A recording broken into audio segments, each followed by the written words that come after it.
very first try. Yeah, that was our very first we try. have not attempted this multiple times. No, yeah, this isn't like our third try. No, sure. definitely not. Yeah. One and done. Yeah, guys, we're first episode hands-free. Trying it out, Mm-hmm. Danny Boy has done it a few episodes. I have yet to have not really hands-free because we are holding the microphone, so our hands technically aren't free. I have a single hand free. There you go. It's the hand-free episode. Yeah. I'm excited for you, man.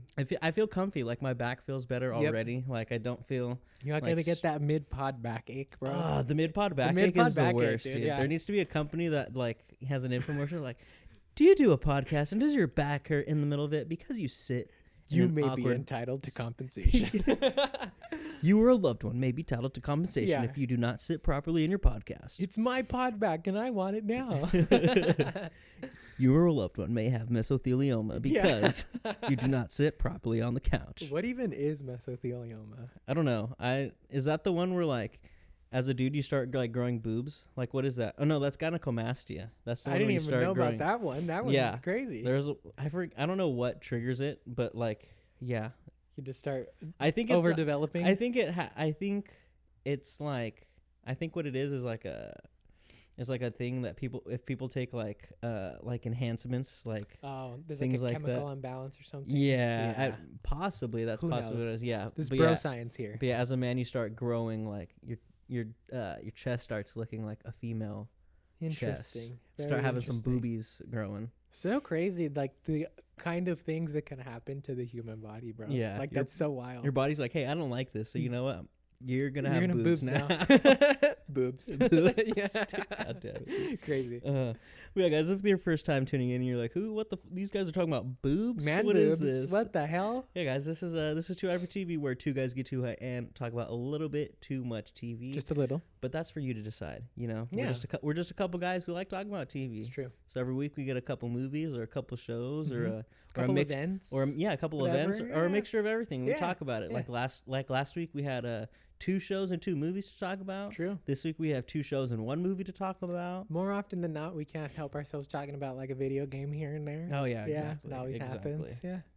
We But got to do like a piece of art one day. Yeah. Like just go to a museum. I went. I stared at this picture for 2 hours, and you know what? This is what I thought. This is what I thought. I would like that because I've been to some museums, but I've never been to a lot, and actually like sat there and been like, okay, let me appreciate what's going on here. It's more so just like okay, this is cool. Like, let's just like walk through. I think I've been to one. I went to, I think it's the MoMA in San Francisco. Okay. A long time ago. But I actually, in September, when I was in Denver with my grandpa, I might have talked about it. I can't remember. I had my first solo museum experience. Oh, yeah. That was a lot of fun. I'm not going to lie. Like, it was definitely a vibe. I just put classical music in, like, waltzed through all these little sections. I felt like it's in a fucking movie, bro. You know, just learning about some shit. I remember tripping hard because, like, again, apologies for longtime listeners who listen to all the episodes. I may be repeating myself here, but I learned that like thought actually goes into the type of frames that they use for paintings and stuff like that. Yeah. Had no idea. I thought they just slapped that shit in some plastic or whatever. I like this frame right here. This looks pretty good. Yeah, they pay a lot of attention. It's like don't want to distract from the artwork, you know. Yeah, I think like I can't remember the last museum I actually went to. I'm gonna be quite honest. I don't know. Does like I don't know. I guess like the science museum. I guess that counts. Yeah. Oh, sure. Most definitely. But is that like your typical like museum? Like to me, a typical museum, I think of just like paintings and like I think also ancient artifacts. Yeah, sure. Things like that. I feel like the science museum is also like a lot more interactive than, you know, like we're saying, like a typical art museum. Because like I feel like usually when you go to the science museum, you can like mess around with some like little contraption that they have there. Like you throw the coins and it like goes around in the circle or whatever. And, like, teaches you about centrifugal force, like that kind of bullshit. You know? Which is arguably more fun. Oh yeah, it's more interactive for sure. Yeah. I when I went to LA with F recently, he was getting his tattoo, and like the studio was like small, so like I couldn't like sit in the studio with him. So I was just like, okay, now I just gotta find shit to do for like 3 hours. Yeah, seriously. And so I was just walking around, and we were in a historical Filipino town. Cool. And in like Pasadena. Mm-hmm.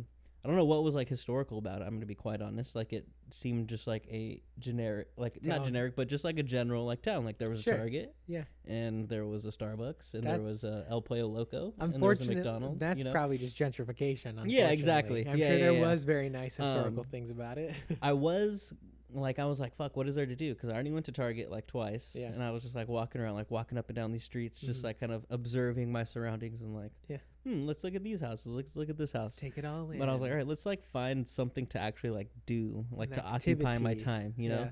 And so I was looking on maps, and it was like, oh, Filipino American library / museum type deal. From like the pictures that look like a museum more than like a library. So I was like, let me go check this out. It's only 0.3 miles away. That's less than half a mile. Nice. Easy to walk. Not too bad. You know, get some exercise. When do I ever really get out and walk too often? You know? Smart. So I walked there, and it was fucking closed. So I was like, great. Cool. So I was like, no, I just walked back, you know. And you still got the exercise. Yeah, and I still occupied some time. Yeah. So it wasn't like, it wasn't a complete waste, but I would have liked to have learned some Filipino American history, even though I'm not Filipino, but I was just like, let me learn some stuff today. Man, nothing wrong with getting educated. Yeah, exactly.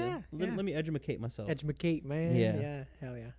Very nice. But that was it was a very my calves hurt the next day. I can imagine. I was walking a lot. Walking up and down, you know. That always happens to me too, where it's like I am not good at consistently staying active, and then out of the blue somewhere I'll like She's like, let me go running. Yeah, or like I want to ride the penny board or something like that, you know, and then I like go ham because I think I'm still like 17, and then I wake up the next day sore as fuck, and I'm like, son of a You're like, bitch. wow, I need to do this actually consistently. Yeah, otherwise it's going to continue to be this way. No, I feel you. It's always good to go out and like play some basketball. Yeah, definitely. I got some pickleball. I haven't played pickleball in a while. I'd like to play some more pickleball. I've never played pickleball. Dude, we got to play some pickleball. I'd be down. I got 4 paddles. I got 8 freaking balls. Which one is pickleball? Have you explained this to me before? It's like the middle ground between ping pong and tennis. I'm already down for it. That sounds fun. It's like, you know, when you've played tennis, you're like, okay, this is cool, but I would like there to be a little bit more. But then just tennis is like the next jump from that. So it's like, okay, what do I, you know, I don't really want to play tennis. Yeah. And pickleball is just like a lot smaller court. Okay. It's played with like a little wiffle ball and like a paddle, so like, you know, not so hard to hit the ball or whatever. Exactly. You're not hitting it like crazy hard. It's not going super fast. You know, you're not dealing with someone that's hitting the ball 100 miles an hour. It's just like, you know, pretty low. It's pretty low key. Cool. Made for like old white people. You know? Sure. Why not? Yeah. But apparently it was a game that was made in like the 60s or something like that, and it's just like now just been popping. I mean, COVID. It makes sense. People got bored. Like, what the fuck are we supposed to do? Yeah, and they're like, oh, pickleball, this sounds interesting. We could do that. I think if I was like looking up like shit to do and I just saw pickleball and I didn't know, I would for sure click on it and be like, what is this? What do you mean pickleball? Like, what do you what do you mean? It just sounds like interesting and engaging. Like that sounds like nothing. Like is it a ball shaped like a pickle? Yeah, like what do you mean? We pickle in the ball? We pickle in this ball. We're going to pickle a couple balls. Pickle a couple balls, you get to eat them afterwards. Whoa, pause that one. Whoa. Pause that one. Nobody's eating pickled balls around here. No. Let's get some freaking... Some drinks? Some drinks. Some drinkity-drinks? Flowing. Let's do it, man. Let's do it. Original raspberry or half iced tea, half lemonade? Ooh, I'll try that. Yeah. Half iced tea, isn't that an Arnold Palmer? Yes. Yeah, okay. As some might say. You know? Yeah, sure. Everybody's got their own take on it, I guess. Twisted Tea says half and half. Gotta love it. I like it. So it might be like... There might be some copyright issues that they were maybe dealing with, and they couldn't actually use the Arnold Palmer name. Sure, it makes sense. He's a famous golfer. I'm a fan of half and half milk. Cheers. Interesting. Like for coffee and teas. Mm-hmm. Just because, like, I don't know, sometimes I feel like full-ass milk or, like, canned milk, you know, like evaporated milk. Yeah. It could just be, like, a little bit too much. Takes over a little bit sometimes. Here's going to be the interesting part of the episode because I'm going to try to roll in a joint. Yeah. Yeah. I think I'm now just going to have to do this pre-pod. Pre-pod. Oh, joint. I see. Yeah. Well, we'll have the assistants do it. Yeah. After we hire an assistant that one day. Should have just had my assistant do it. Obviously, duh. Why didn't you remind me as I'm talking to my assistant in the back? Yeah, come on. God damn you. You're gonna... What do I pay you for? You're gonna roll all the joints, right? Yeah, exactly. I gotta roll my own joints out here, I guess. It's crazy. Fuck. Absolutely insane. What is up with the quality of the pre-production, man? What's this world come to? What's going on? When you have to roll your own My joints. assistant can't even roll me joints? This is crazy. I remember seeing like this was a long time ago, so I'm sure the number has changed, and I don't even remember what the actual figure was, but Snoop Dogg's assistant like said like how many blunts daily he rolls for him, and so somebody like did the calculation of like how long that he's been working for him, and like obviously it's like an absurd amount. Yeah, but it's like the amount of practice you would get if you were hired specifically to just roll joints and blunts for Snoop. You're gonna be a pro within like a week, I'm sure. Oh yeah, you better be. I would be so down to be his joint roller. I'm already good at rolling joints, dude. That'd be awesome. Like I already consider myself a professional. I agree. Rolling joints, you know. Imagine you got paid for it. That'd be fucking great. That's such a cush job, bro. Literally no pun intended. Literally a cush job. No pun intended. But yeah, if Snoop Dogg was like, hey, I'll pay you like $45K a year to roll my joints, I'd be like, that's comfortable living. And what do I got to do? Roll some joints. That's easy, cool. Dude. I can make some investments with that type of money. 100%. Easily make a little bit more. Easy peasy. You know. I saw this. Speaking of puns, I saw this funny one today, which the quote said it was from Hannibal, the TV show, which I think you like, right? You've seen before. I've never watched the TV show. No. Oh, okay. But that's the one with Mads Mikkelsen. Yes. I was cracking up though, cause like they like come upon the crime scene or whatever, and they're like, yeah, there was 3 bodies sacrificed to some kind of like ritualistic sacrifice, and then the response is, "Dear God." He's like, "Most likely." Because it's like sacrifice. Oh, yeah. Dear God. I was reading it and I was like, why is this so liked? Like, why is this funny? I was like, oh, I get it. I'm slow to puns, honestly. Like, I do like them, but sometimes it takes me like a little bit too long to catch on to them. I won't lie. Yeah, me too. I won't lie. I'm not, I can be quick-witted sometimes, but if I'm not like in the zone, then I am definitely slow to jokes. It'll take me a second to get them. The only time I can be pretty like quick-witted is like if I'm just kind of being annoying and like an asshole. Sure. Like at work. That's also like that. I think in general, that kind of work environment, when you're like that close, it's like it's almost a necessity. Yeah. Like you have to do something to make the day tolerable, you know? So it's like you got to be able to talk shit with the homies, you know? Oh, yeah. I talk so much shit, dude. You have to. It's a sign of a good friendship right there, man. Yeah. If you could talk shit and still be good at the end of the day, that's important. You know? I did feel bad, though, because sometimes it's almost like a reflex, right? Sure. So, like, I came in the other day, and Des was saying how she had, like, food poisoning. And my immediate response was to go, ha-ha. Oh, no. And she's probably just like, oh, okay. And everyone's like, wow, that was mean. And I was like, I'm sorry. I'm so sorry. It just came out. I didn't mean it. It was literally just like a reflex. That's so funny, dude. Just fucking, ha-ha. Fuck, what is that from? What am I thinking of? Fuck. You're thinking of something. I am. I know. It's on the tip of my tongue, man. The tip of the tongue, the teeth, the lips. Oh, dude, we do that one so much at rehearsal right now for the pastorela. It's hilarious because obviously it's a bit of a tongue twister, and doing it over and over again gets difficult. So it's just funny to see it break down after like the 5th or 6th time of running it over and over again. You just start doing the it's hilarious. How are rehearsals going? How is that? How is the show shaping up in your eyes? I'm very excited. We just had our first run through of not the entire show. It's a 5-act play, I believe. And we were able to run up until the beginning of Act 4 on Sunday. Nice. Yeah. Big chunk. Yeah, most definitely. The majority of the play. It's not refined yet necessarily. You almost couldn't even call it a run through. We call it a stumble through because we might stop here and there. You might have to call for a line. Stumbling. Yeah, whatever. But I'm really enjoying it. I'm having a good time. It's actually been really, really good for me. It's been sparking my musical endeavors again. I've been coming home and playing music again. Nice. I have plans to work on the album again over Christmas break and stuff like that. That's what I like to hear. Yeah. It's been getting the juices flowing again. So that's exciting. And it's just fun too, because like we get to play around with a lot of different stuff. I want you to come and see it. I'm down. I have complimentary tickets. We just have to figure out dates and stuff like that. Yes, but basically, have you seen this one before? No. Okay, so La Pastorela is in a very like dumbed down version. Is basically Jesus is born and a group of pastores, like sheep herders, make a journey across, wherever to go and see him. Yeah. And along the way, the devil and all of his devilish minions, or her devilish minions in this rendition, try to stop them, try to tempt them with different things, riches, and more sheep and all this stuff or whatever. What do you want to go see Jesus for? Yeah, I could give you more sheep. You're a sheep herder, bro. But Jesus. What is fun about it is that there are two main devil characters, one of which is Luzbel, who is pretty much the queen of hell. Very regal, very scary, super powerful. She's the big boss. She has a second in command who we call Satanas. And she is kind of the more zany, loud minion, gets her hands dirty kind of devil, right? So she is the one who shows up to the pastores these few times throughout the acts to try and tempt them with stuff. And each year that we do it, we go back and forth. So every 2 years, we get to play around with what those temptations look like. Okay.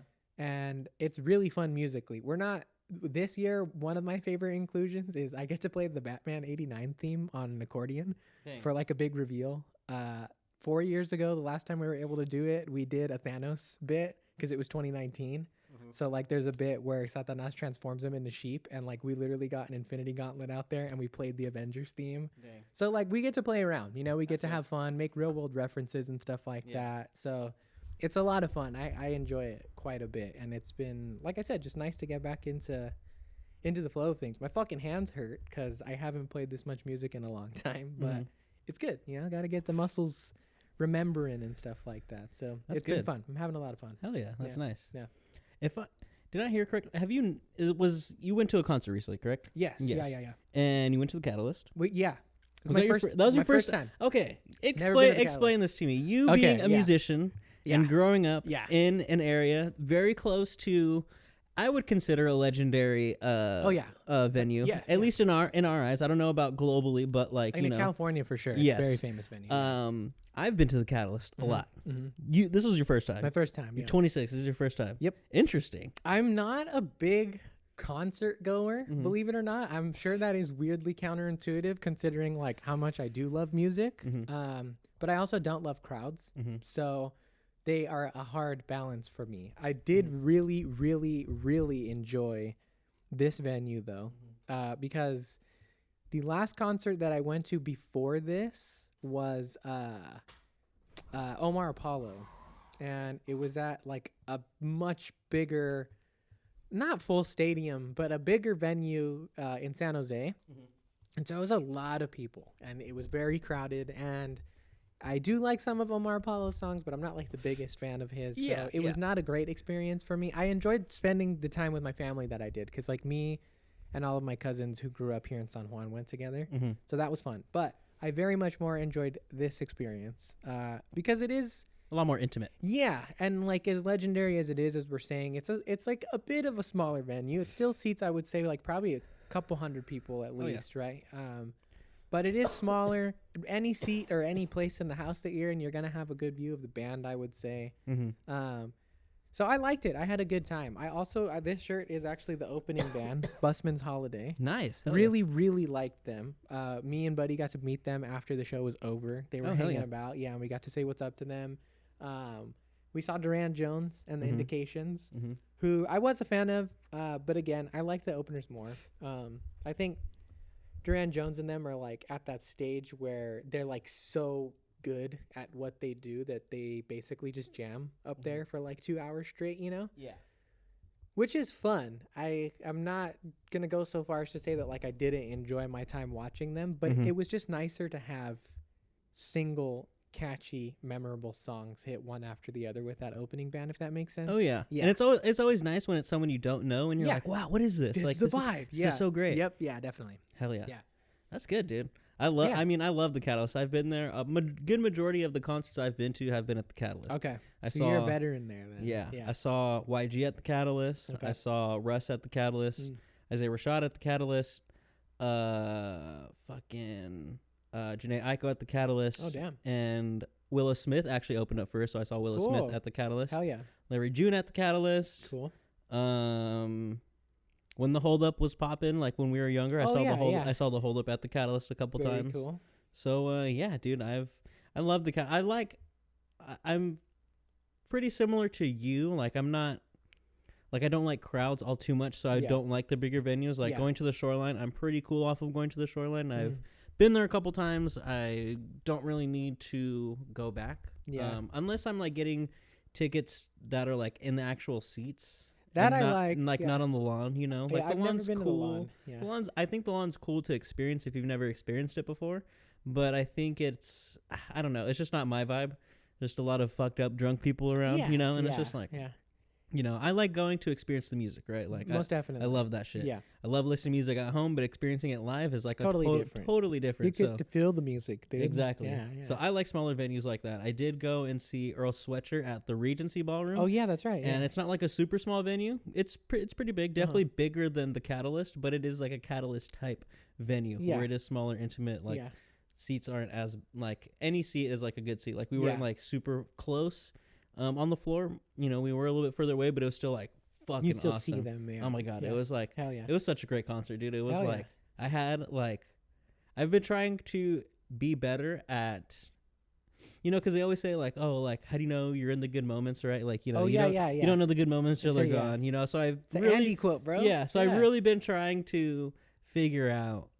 Or not figure out, but just like realize when I'm in like a moment that I'm like, okay, wow, this is great, this is fantastic. Let me just really soak in the moment. Hell yeah! And I was there because like this was a really straight up like rap concert. I'm a big rap fan, and I haven't been. And being a rap fan, I haven't been to many like just straight up rap concerts. Like at the core, like rap. Like Russ is a rapper, but he does a lot of like singing, R&B, stuff like that. Kind of more like cross genre. Yeah, stuff, like right? Isaiah Rashad is a rapper, but he does, you know, he does do like his more melodic stuff and things like that. Whereas Earl Sweatshirt and The Alchemist, like being the producer for like his newest album, right, and him being on tour with them, and Alchemist being like a very famous hip hop producer, it was to me like the perfect combination.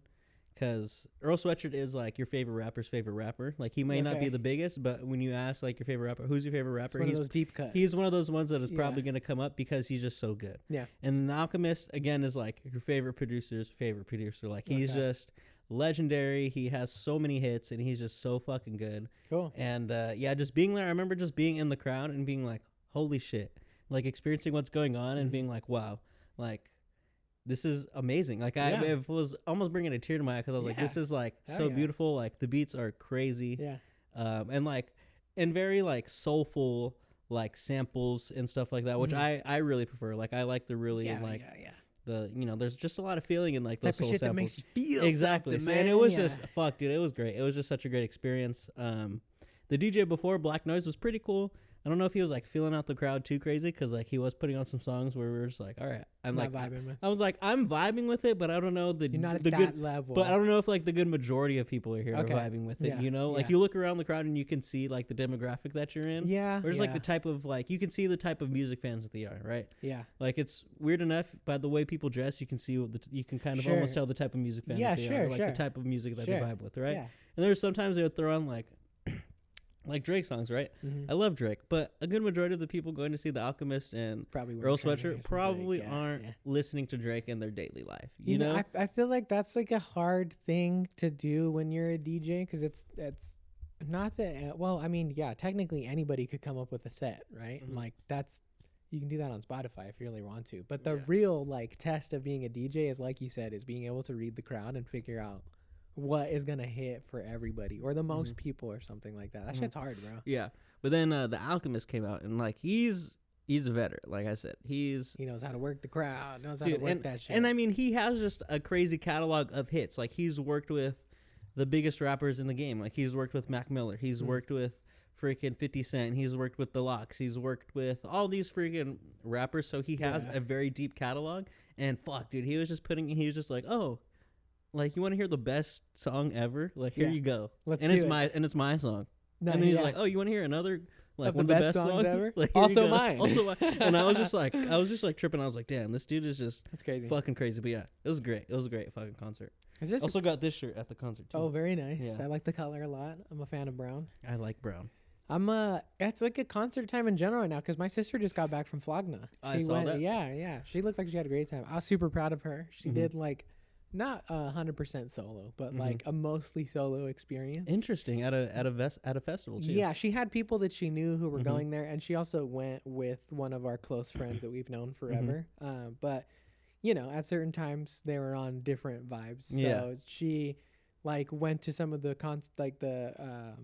sets on her own and stuff like that. Like was pushing her way to the front and everything. Had to drive herself there and back to LA on her own and everything. So I was proud of her. I kept telling her, I was like, good for you, dude. Hell like that's a big girl shit right there to do. Yeah, dude. That's fucking great. Yeah. That's fucking sick. She had a good time. That is one thing I've never done all the way yet is experience something like that solo. Yeah, me neither. Like I did go to Isaiah Rashad, and at the beginning I was there solo, but then my homie came. So then my homie was there. Yeah. But like, yeah, I've never that's something that I've wanted to experience. Just be like, I'm just gonna fucking go to a show today. I'm just gonna go to the fucking Catalyst today. Go check out some shit. Like, definitely. You know. Yeah. Shout out to actually the homie Angel that I went to the Earl Sweatshirt concert with.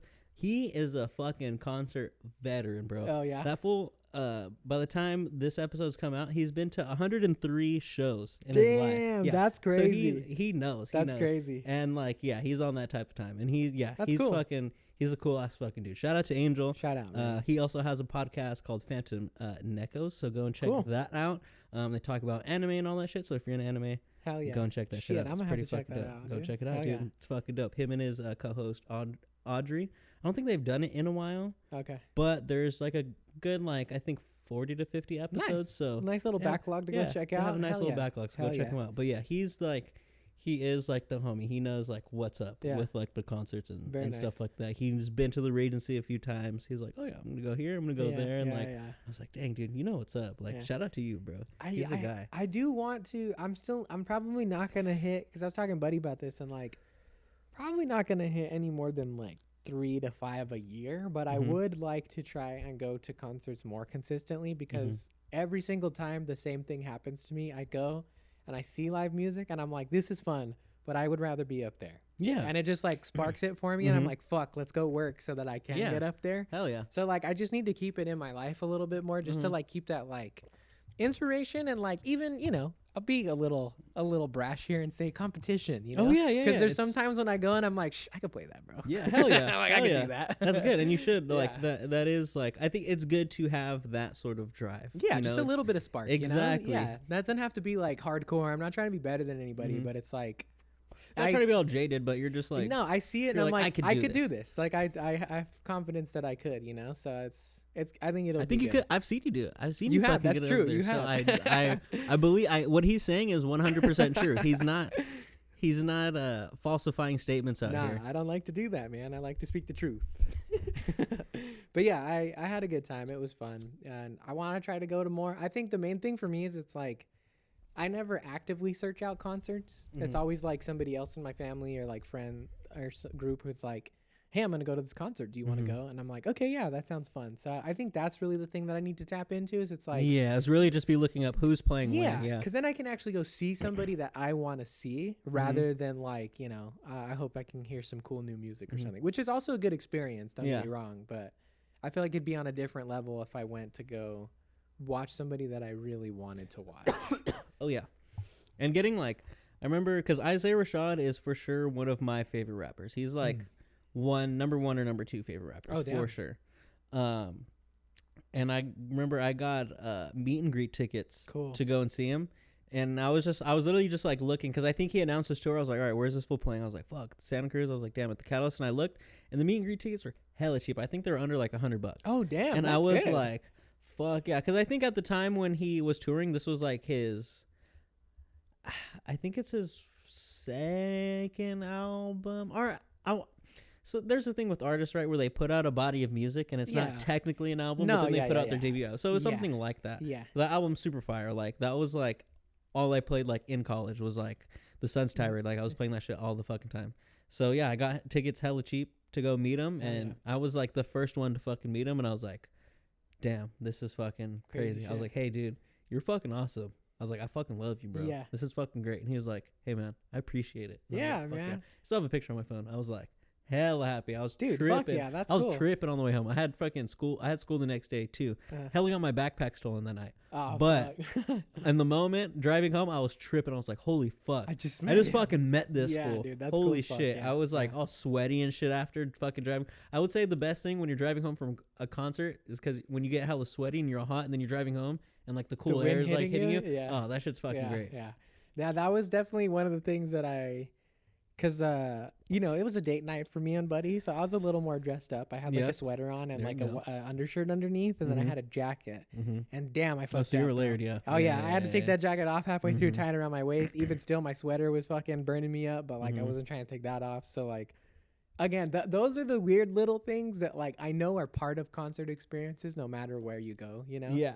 So those are just like the little hurdles that I have to get over to be like, the positives that I take away from it are worth like being sweaty for like a couple hours or whatever. And honestly, like at a concert, regardless, you're gonna get sweaty. Yeah, like I mean, unless you're in like some stadium ass seats, like or something like that, then maybe you won't be as intense. But if you're in a crowd of people, it's gonna get hot, man. Like bodies generate heat. That's just those. I mean, and those are the shows I like to go to. I like to go to the smaller, intimate concerts. Yeah, all the concerts that I've been to that I named off, like besides like a couple of them that I went to at the Shoreline.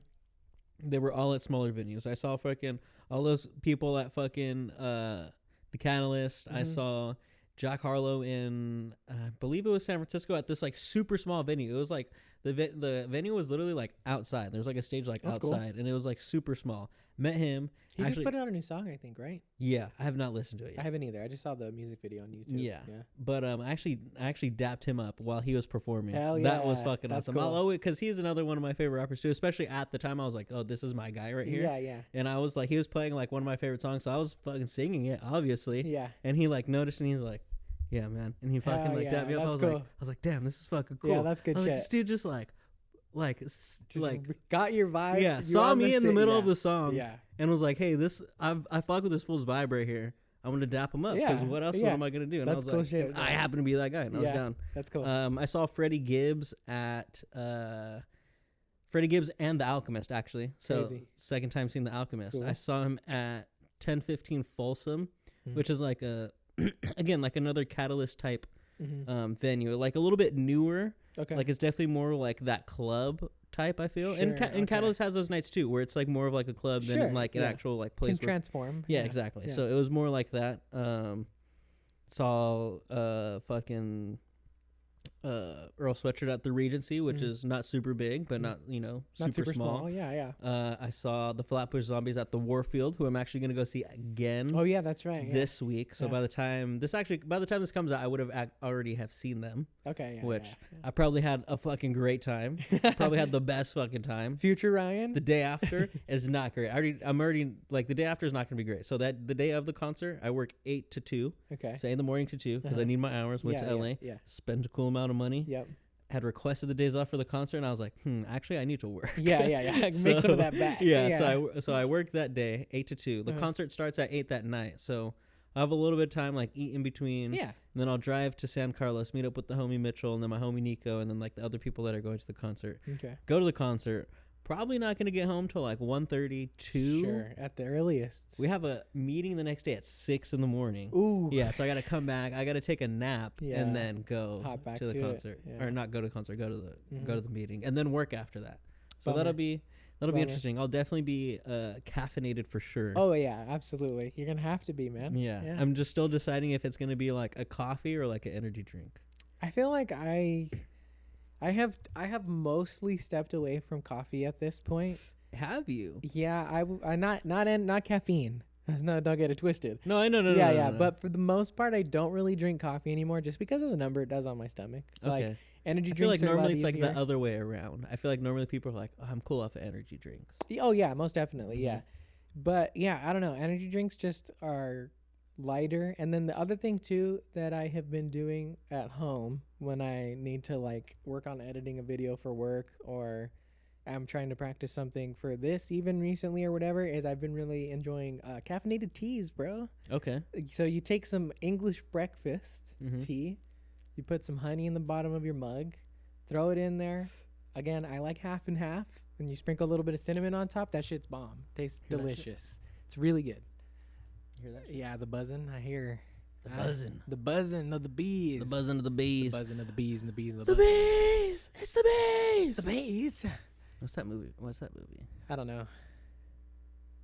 Oh, that's gonna bug me. I was gonna say that's going hard. That's now, gonna bug the. I feel like shit it out was of me. like low key at 1st, Mhm. and now it's coming in pretty hot. That is gonna bug the shit out of me.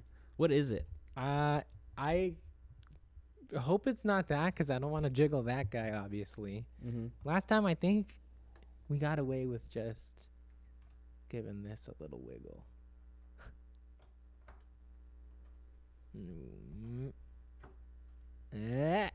I don't know.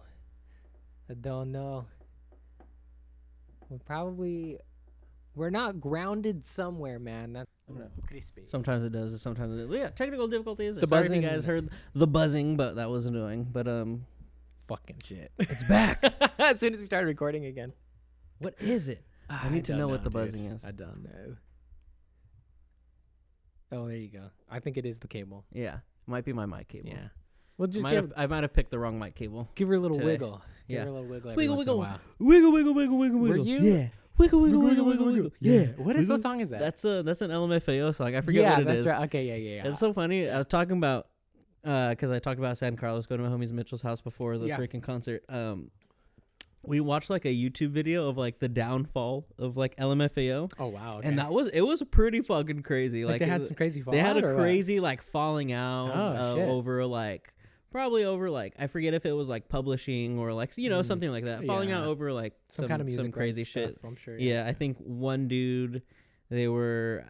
Yeah, I don't know. I think they were trying to push one dude more than like the other and shit like that. And like they were like some it was like kind of shit, or and they were like an uncle and like a nephew and shit like that, or like or they were like cousins and some shit like that. So it got even worse. But yeah, damn, that's about it was pretty nuts. But they had a pretty crazy run. I will say that. Oh yeah, nothing but hits, man. It's crazy because like every one of their songs was almost like a one-hit wonder kind of vibe, but they just kept doing it. Yeah. So like it was like constant one-hit wonders. What are they gonna say now? 2-hit wonder? Yeah, exactly. Like the Ice Spice fucking. Oh, is that one of her lines? Yeah, she has like a. I haven't listened to like a lot of Ice Spice. Most of my exposure is through Diggs and Sophie, and then like memes and stuff like that. But yeah, I haven't. I don't know the Barbie song. No. It's not like a song. She has like a So Genius always does these like lyric breakdowns. Oh, okay. Like the company Rap Genius. Yeah. And I forget what song it is, but it's like she had her first hit single, which the Munch one. Oh, and then she had another one. Yeah. And she was like, people always just said like, like she's just a one-hit wonder, da da da da da. And she's like, now what? 2-hit wonder or something like that. And it's just hella fun. Yeah, like and it's also funny because it's now come back because a lot of people are doing like the AI deepfake of like Obama over her body. Oh, no. So it's Obama's face but Ice Spice's body and it sounds like Obama and he's saying the same exact thing. That's and it funny. sounds like he's actually saying it, which is pretty like fucking it's a nuts. speech or something. Yeah, kind of exactly. Shit? So it sounds pretty funny. fucking crazy. That's funny. That's good shit, dude. Fucking A. Dude, did you see how the lights propped up right there? Yeah, I like it. I freaking broke that shit. Oh no. I was because I can get very lazy about just putting those away. Sure, yeah. And I was editing, and I stepped on the cord on accident, and it fell. Oh. And it's not a very they're not super heavy duty. Yeah, they're not super heavy, dude. They are very breakable. And yeah, it just fell at the wrong angle. Just snapped. And it snapped. And I was like, yeah. But I was like, that's more than fine. Yeah, just propped it up. So just run and gun it, man. So if the lighting looks a little bit different this episode, that's all it is. That is why. It's okay. It's more than all right. Exactly. Dude, I was cracking up because last week at school we've run into, I think I've explained how my job works, but we go from school to school. So we have a different batch of kids like every 2 to 3 weeks or so. Different kids, different school. Yes. Interesting. Yeah. And so at this school, there's an interesting thing that happens in their after school program where they get something called choice time. And so as soon as 4:30 hits, they get to decide between like a few different things. It's either like sports time, I think like homework, which like who the fuck would want to choose that, us, and then something else. There's like 3 or 4 options, I think. And so we have had a smaller number of kids, and it's been different every day. which is fine. It's not a big deal, right? Like I don't mind having to corral less kids. That's totally okay with me. Exactly. But kids are a lot. Yeah. But it has like somewhat changed the model of how we do things because we can't rely on like the same amount of kids being there to like film a movie, right? So we've been doing like mini executable projects, and one of the ones that we did was a podcast. Oh, nice. Hell yeah. So we set him up at a table and everything, and we put like a boom mic in front of him and stuff. It was hilarious, bro. It was a good time. It was so funny to watch them and like their topics that they wanted to talk about and shit. It cracked me up. I like that. That's so good because podcasting is it's accessible, man. It's accessible. It's like, because there are kids that grow up and are like, maybe they listen to the radio and they're like, dang, I want to be a radio host. But maybe that avenue getting to be a radio host is a little tougher. It's a little tougher, you know, and like it's also like I don't want to say who listens to the radio, but it's like since, streaming and things like that have become more accessible and are, pretty much how we consume, medias like that, like radio or because if you listen to like a radio show, it's almost like a podcast. They have their topics or they're just bullshitting and stuff like that. So, but now it's more accessible. It gives kids, it gives people that have those aspirations like the ability to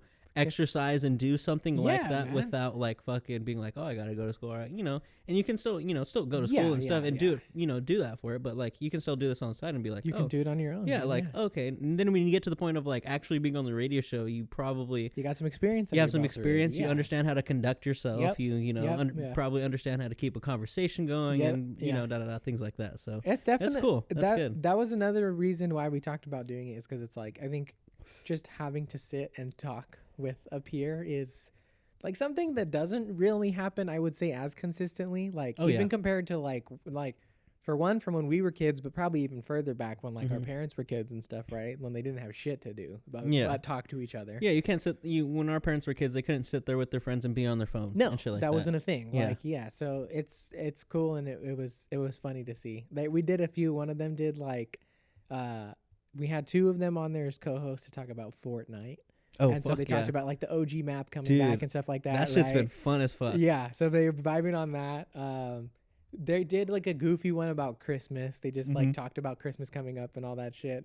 And then the one that I really loved, I was sad because the kid had to leave like a few minutes after we started, and I was like trying to push the teacher back, just let him go a little longer, because he was great. He fucking wanted to talk about like the SCP Foundation, like all of those like theories about like different like monsters and creatures and stuff like the aliens and shit, right? Yeah. And so he was like, hey, in post, can you guys like censor my face out so it looks like an anonymous video and stuff like that? And we were like, yeah, we can do that. And then he was like, actually, what if we just turn the lights off? Like, how would it look? So we did, and it looked good because we had like the projector on the wall behind it with images, right? And so it's just his silhouette, and he had like his little voice, and he was talking about it. It was so good, dude. I was cracking up. I was like, fuck yeah, dude. I love seeing kids be creative like that. That's cool. That's funny. Yeah, it was good. That's that's such a little kid thing to be like, let's talk about Fortnite. Yeah, 100%, bro. But fuck, dude, that OG map is so good, dude. I don't have enough experience with Fortnite to know. I like played it a little bit when it was like old school Fortnite. Like old school, like a few times here and there. Yeah. But I recently got into it in like the newer seasons. So like the map is completely different. Yeah. And like dropping in on something, I'm like, oh dang, like okay, yeah, I remember this. Yeah. I remember watching like gameplay and shit like that. Sure. But the thing is, like, also speaking on my homie Mitchell, right? There's a certain like hill in Fortnite that has like a house on it. Has like a house, like a little half court, like basketball court. Okay. That normally has like a chest or like a weapon. Yeah. The house has a chest and like a weapon. Yeah. And then there's like a little overlook bridge that has like normally has a chest on it and stuff like that. And we'd always call that Mitchell's pad. For some reason, we'd always call it like, oh, we're dropping at Mitchell's pad. And so it was just hella funny, like it coming back and being like, and I like didn't really know where it was, so I just had to find it. And one game I like stumbled upon it. I'm like, oh, Mitchell's pad. This is Mitchell's pad. That's funny.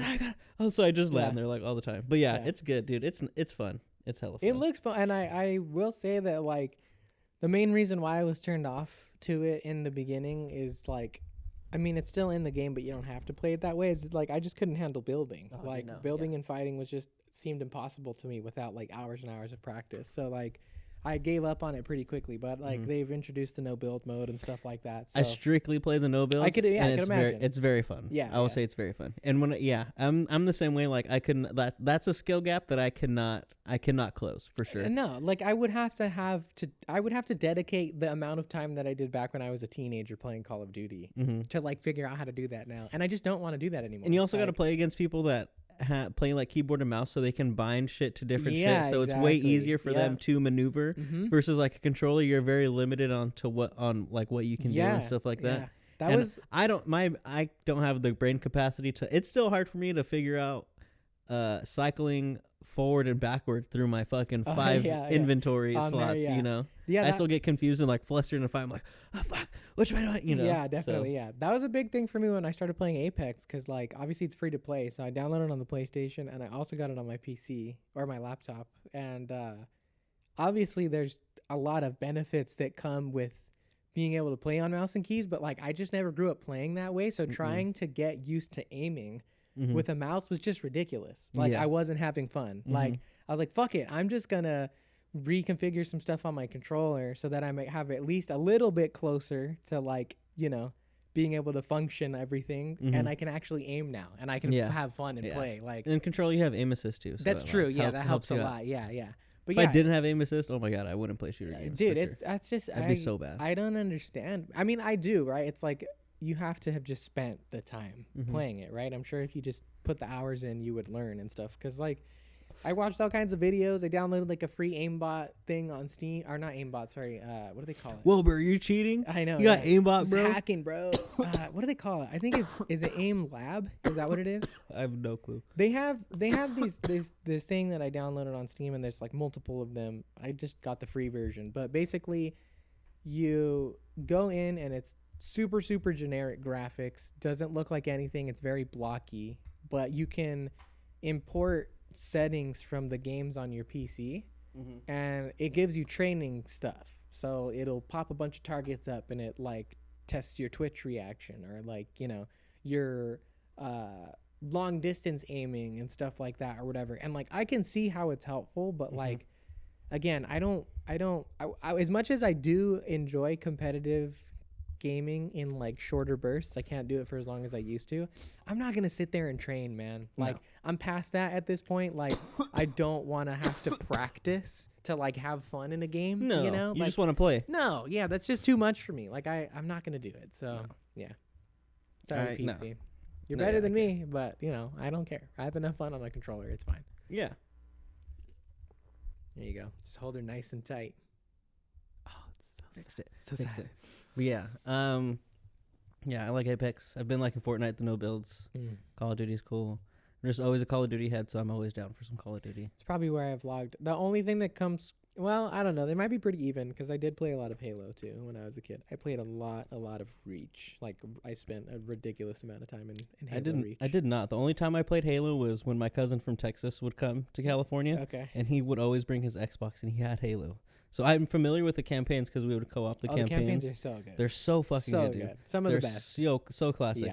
Yeah. We'd also play Gears of War. Gears is also super good. Fun. I love those campaigns are crazy. Yeah. And then the gameplay is also very unique. Like the shooter gameplay is the third person, and like just the way you kind of maneuver around as a character. Like you are very big and lunky, and like you can do like the rolls and shit like that. And I always thought that was pretty crazy. Very different from any other game that I played. Because Gears, I think, I'm not gonna say it was the first to do it, but it was certainly one of the first to popularize cover-based shooting, where like if you're out in the open, you're gonna fucking die. Like you better get behind some cover and do the pop out and shoot kind of vibe. Like they very much popularized that back in like, you know, early 2006 or 7 when it came out. You don't really see that style of like game. I think in general people have ditched third person, like in terms of competitive stuff. I don't really see a whole lot of it. No. Aside from I guess something like Fortnite, right? Yeah, I think Fortnite maybe, like there's probably other like battle royales out there, but even like shit like CS:GO or like Overwatch is like all first person. Apex, Call of Duty is all first person. Yeah. It's, I mean, I get it. It's much more like accurate or whatever, you know, than trying to like aim with a little reticle while you have a model in your fucking face. So I get it, but like, I don't know. I'm a sucker for aesthetics, and so I like to see my character. Yeah. So that's why I always enjoyed that stuff. Yeah, I was just never a big third person because the only time I played those third person games was when like I would have like a cousin or someone. Yeah. But like I was always playing like Call of Duty. I mean, I would play like Madden and shit like that, so that is like third person. Yeah. But like when it came to like shooter games, it was always like first person shooter. Mm-hmm. Like I was never really playing like third person. Yeah. And if I did get thrown in a third person, I was just like, I don't know what the fuck to do. It's an adjustment. It's different. Like you would assume it's the same because it's like, oh, okay, they still put the rectangle in the middle of the screen, but like having that player model right there to your left the entire time is a bit of a distraction. Like it can fuck with you. There was one a few years ago me and my buddies were playing because it was like free to play because it was in like I think still in like beta or something like that. But it was like you get your squad of like 3 or 4 and you play like objective based like matches. Okay. So almost like search and destroy type shit where it is like it's like a 3v3 or like a 4v4. Yeah. And that was a third person game and that was very interesting because like you also had like each character had different abilities and shit like that and like it was one of those games where like before the round you had like a certain amount of credits and you like paid for like okay, I'm gonna buy this weapon, I'm gonna buy that weapon, I'm gonna buy this grenade, or I'm gonna save up for like next round. They have a mode like that on Apex, right? Yeah. But yeah, this one was third person. That's cool. And it was pretty cool. My homie Nico just hated that shit. I remember he was just like, third person, or I don't know. I think he just didn't like the game. Fair enough. I don't know. I think he just sometimes you just don't like it. Yeah, it's fine. Yeah. I don't. It's just it's weird. It seems that the trend has been that like, all right, if you're playing a single player experience, let's go third person. But if you're playing a multiplayer experience, it's probably better to be first. Obviously, there's exceptions here and there, but yeah, for the most part, like all of the single player story driven stuff that I enjoy ends up being third person too. Yeah, I've played a couple of first person ones here. The Last of Us is third person. Last of Us, Spider-Man, God of War, Uncharted, Jedi, all the goats. Hogwarts, anything Dark Souls is all third person. Like they just have their genres that they work for. I think. That's true because it is, and that is also a lot of those are like cosmetic based too, where like you get certain like you can change your shirt or your costume. Assassin's Creed, you get a lot of different things and shit like that. That was always the thing. Like when I played like Valhalla, that's like the only Assassin's Creed game I've played. But like you gotta play the others, bro. I know I need to, but that is the worst Assassin's Creed. Oh game. Yeah, for sure. So there's nowhere to go but up. No, yeah, but like in there, like a big majority, like a big driving force for me in that game was finding different, like armor sets. Like you could do different like quests and you could get like Thor's armor and then you could get like, you find these different like talismans and all these different caves and shit like that and you can get like Excalibur and I think that was what I was trying to do, but it was just like taking me too long because you also have to defeat like enemies that are like have super crazy health and like super. I remember I spent like 30 minutes to like an hour or like 30 minutes to like 45 minutes fighting one and when I beat it I was like oh yeah, I will say it's like that's kind of a double-edged sword of like bosses like that, right? And I think that's like why the Dark Souls or Soulsborne genre is like so popular is it's like the bar to entry is huge. Like it is very difficult to achieve anything in those games, but when you do, it is a billion times more satisfying than like, you know, beating a boss in Spider-Man or something like that. Like, don't get me wrong, some of those bosses were hard, but when you have to grind and like figure out the patterns and like you actually feel like you're victorious over the boss and stuff. Yeah, exactly. There's no other feeling like it, man. That shit's good. Yeah, that was fucking... Especially because those enemies too, like in Assassin's Creed, have very different like movesets. So you have to learn all those different movesets. You know, and you're gonna die a few times. You know, you gotta try to figure out, like you're saying. That's my favorite type of like difficulty scaling. Like I think that's what I was complaining about with Spider-Man like last week. Is it's like I don't like when they're just like, okay, now they just have a lot of health and you die super quickly. Yeah, it's like get more creative with the type of difficulty you're throwing at me. Don't just up the values of like certain things or whatever. That was like with Hogwarts too. Like you know, the enemies aren't doing that much different shit. You know, it's just like, oh, when the fucking orb around them turns a different color, you gotta block, you gotta parry, and you gotta do this and shit like that. You know, like that's what I liked about like Jedi Fallen Order at least is like the different enemies have the different movesets that you have to figure out. You know? What's great too is it's like if you're not careful, even random enemies in the open world can kill you. Yeah, exactly. If you're not paying attention to that stuff, you'll die. So it's like it's more on you than it is on the game being unfair, which I like. You know, you don't ever want to die due to like something that you feel is unfair. You know? Yeah, exactly. Yeah. I don't know, dude. Ogdo Bogdo is kind of almost Ogdo Bogdo is bullshit. That's an exception. But they also did that on purpose.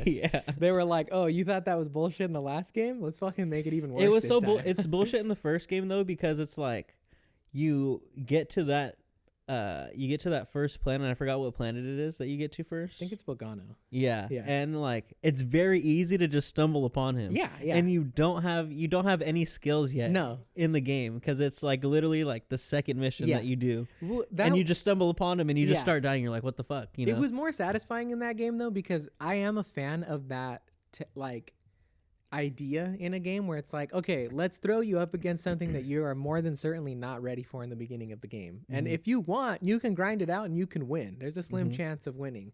But we also have built the progression system so if you come back at the end of the game, you can smoke him. Like Ogdobogdo's not hard if you're a fully leveled up cow. Yeah. In Jedi Survivor, he's bullshit even when you're max leveled, bro. He still fucking sucks. Yeah. He's just stupid hard. It's ridiculous. It's dumb. And that one sucks too because that one's easy to just fall into. Yes, because the ground literally fucking opens up and swallows you. And there's just literally a bunch of enemies there like right before it, and you're like, oh, let me go fuck these. That's They're how like little droids that you think you can take. And that's what happened to me. I'm like, oh, let me go fuck all these dudes up. And then you fall in, you're like, oh, I'm not ready for this at all. And you never will be either. No, Even exactly. like again, even if you fully get everything in all the skill trees, perfect all the lightsaber styles, he's still just unfair. It's just not fun. Yeah, fuck that guy. Yeah. He'll probably be in the third game, and he'll probably be even more freaking. The spawn of Ogdobogdo. Yeah. Yeah. Ogdobogdo's grandson. Yeah. To the third power. Yeah, insane. That's fucking funny. Lore wise, how the fuck did he get to a whole different planet? Especially because he killed his daddy. That's true. We're not going to think about it too hard. We're not going to think about it too hard. Just don't make it bullshit. Yeah. All right. Shall we get into some conversations today? Let's do it. Let's do it. I figured we'd do our timer and start with Invincible. I'm down. Since that's going to be our weekly one for the next, I guess only like 2 weeks, right? Yeah. But I say we do Invincible, and then I'm down to do the Marvels, and I'm then down I'm down too. to do Loki. Yeah, because we're both going to rave about Loki. I'm pretty sure I already know how the Marvels conversation is going to go. Yeah. Yeah. How long do we want? Let's do 15. Okay. Let's do. I'm down to 15. 15's good. 15 beginning now. Invincible. Yes, Invincible season 2, episode 2. Yeah. We pick up at Mark Grayson's graduation, which he is not at. Very reminiscent of the Amazing Spider-Man 2. I agree. Yeah. I was just like, holy shit. Super similar vibes. Andrew Garfield shit going on here. Yeah. But basically, what we have now is Mark trying to drown himself in work. Yep. Superhero work to prove that he is not his dad. That is basically what he's going through. Yeah. Everyone in the first episode is very standoffish around him because of what happened with Omni-Man. And he is now trying to prove everyone that he is not his dad. He's trying to go above and beyond to be a great superhero. Yeah. Yeah. And, we're going to see a little bit of a demise of Mark because of that, I feel like. He is going to get too hard to prove himself. Yeah, he's trying way too hard. Yeah. And with this episode, what we really have going on is the sins of the father type shit. So everything that Omni-Man did in the first season, it's coming back to bite Mark in the ass. Exactly. Yeah. So we have, Doc Seismic comes back. That was pretty cool. I really like Doc Seismic. I did too. I like the shit he has going on. It was a fun little intro fight in the beginning too. Just kind of hop into some fun action. Exactly.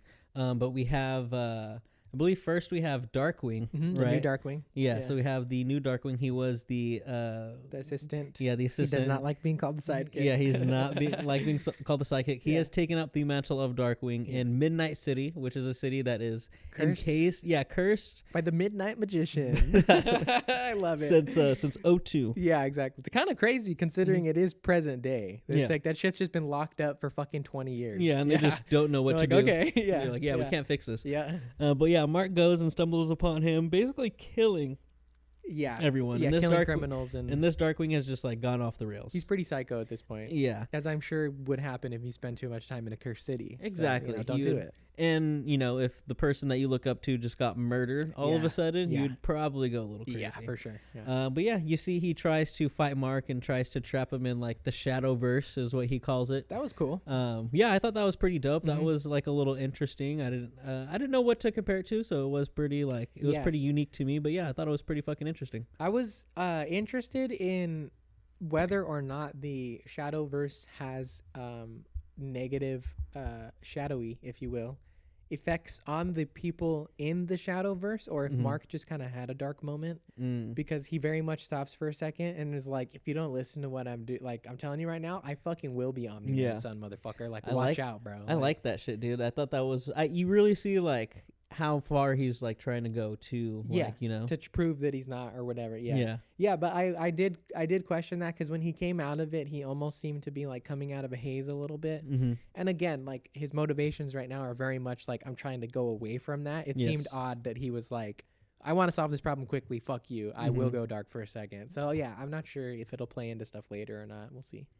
I don't know. I can't remember, but yeah, I like seeing that. I think this is something that this show has been doing pretty well. Is like it's building on that. Is we have very much a very different Mark in the second season than we did in the first season. Oh yeah. First season he is very much happy-go-lucky, like excited to have his powers. Like he goes through his trials and tribulations there, but very much like up until the last episode, he's a pretty happy stoked. guy. Yeah. Definitely. And now that he's figured out like everything with his dad and super depressed. Yeah, he's very, very depressed. Just down all the time. He's just down all the time. I like that progression, right? I like this continuity of like, hey, some shit happened to our character, and yeah, he is fucking feeling it this season. It very much feels like the classic sequel follow-up tone, which is like, all right, we had our fun first thing. Let's get dark now. Yeah, let's get dark. Let's get heavier now. Let's get dark. Yeah.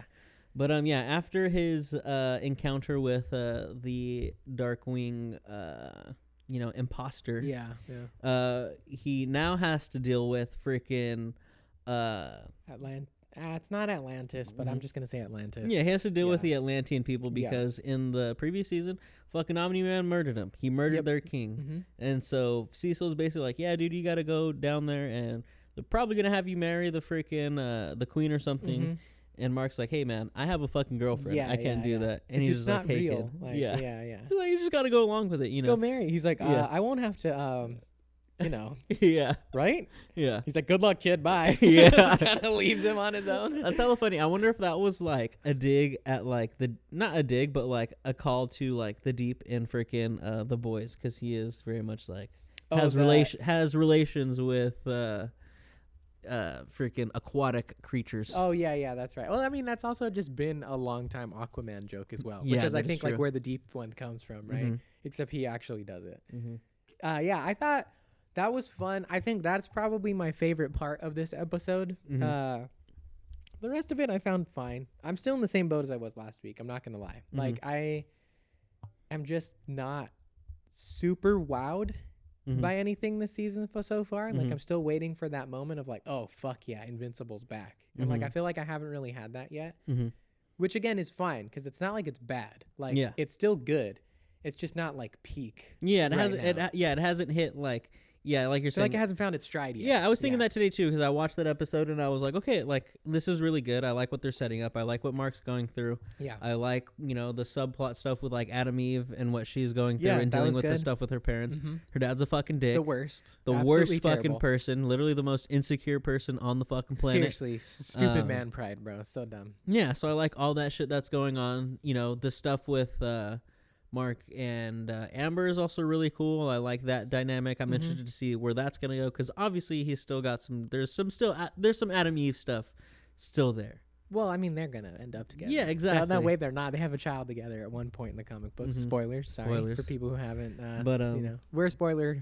I was gonna say channel podcast. Yeah. You know that. Yeah, but I mean they had their shit in like the first season. Yeah. Oh, definitely. And like by the end, Adam Eve was ready to freaking tell Mark about how she felt, but then she went and saw like he was with Amber, blah blah or whatever. So she was like, all right, so it's gonna be interesting considering they all like hang out and stuff together. Definitely. So it's gonna be pretty fucking awkward. It feels like some what do you call it? Fuck, I'm trying to think of what it was. I don't know. I feel it's reminding me of something else. It's kind of like a will they won't they vibe where it's like, all right, Eve and Mark are probably a better match just because they are both super people. They both experience a lot of the same issues. Yeah. Amber had all of the crazy shit that she did in the first season. I thought she was maybe a little bit annoying in season 1.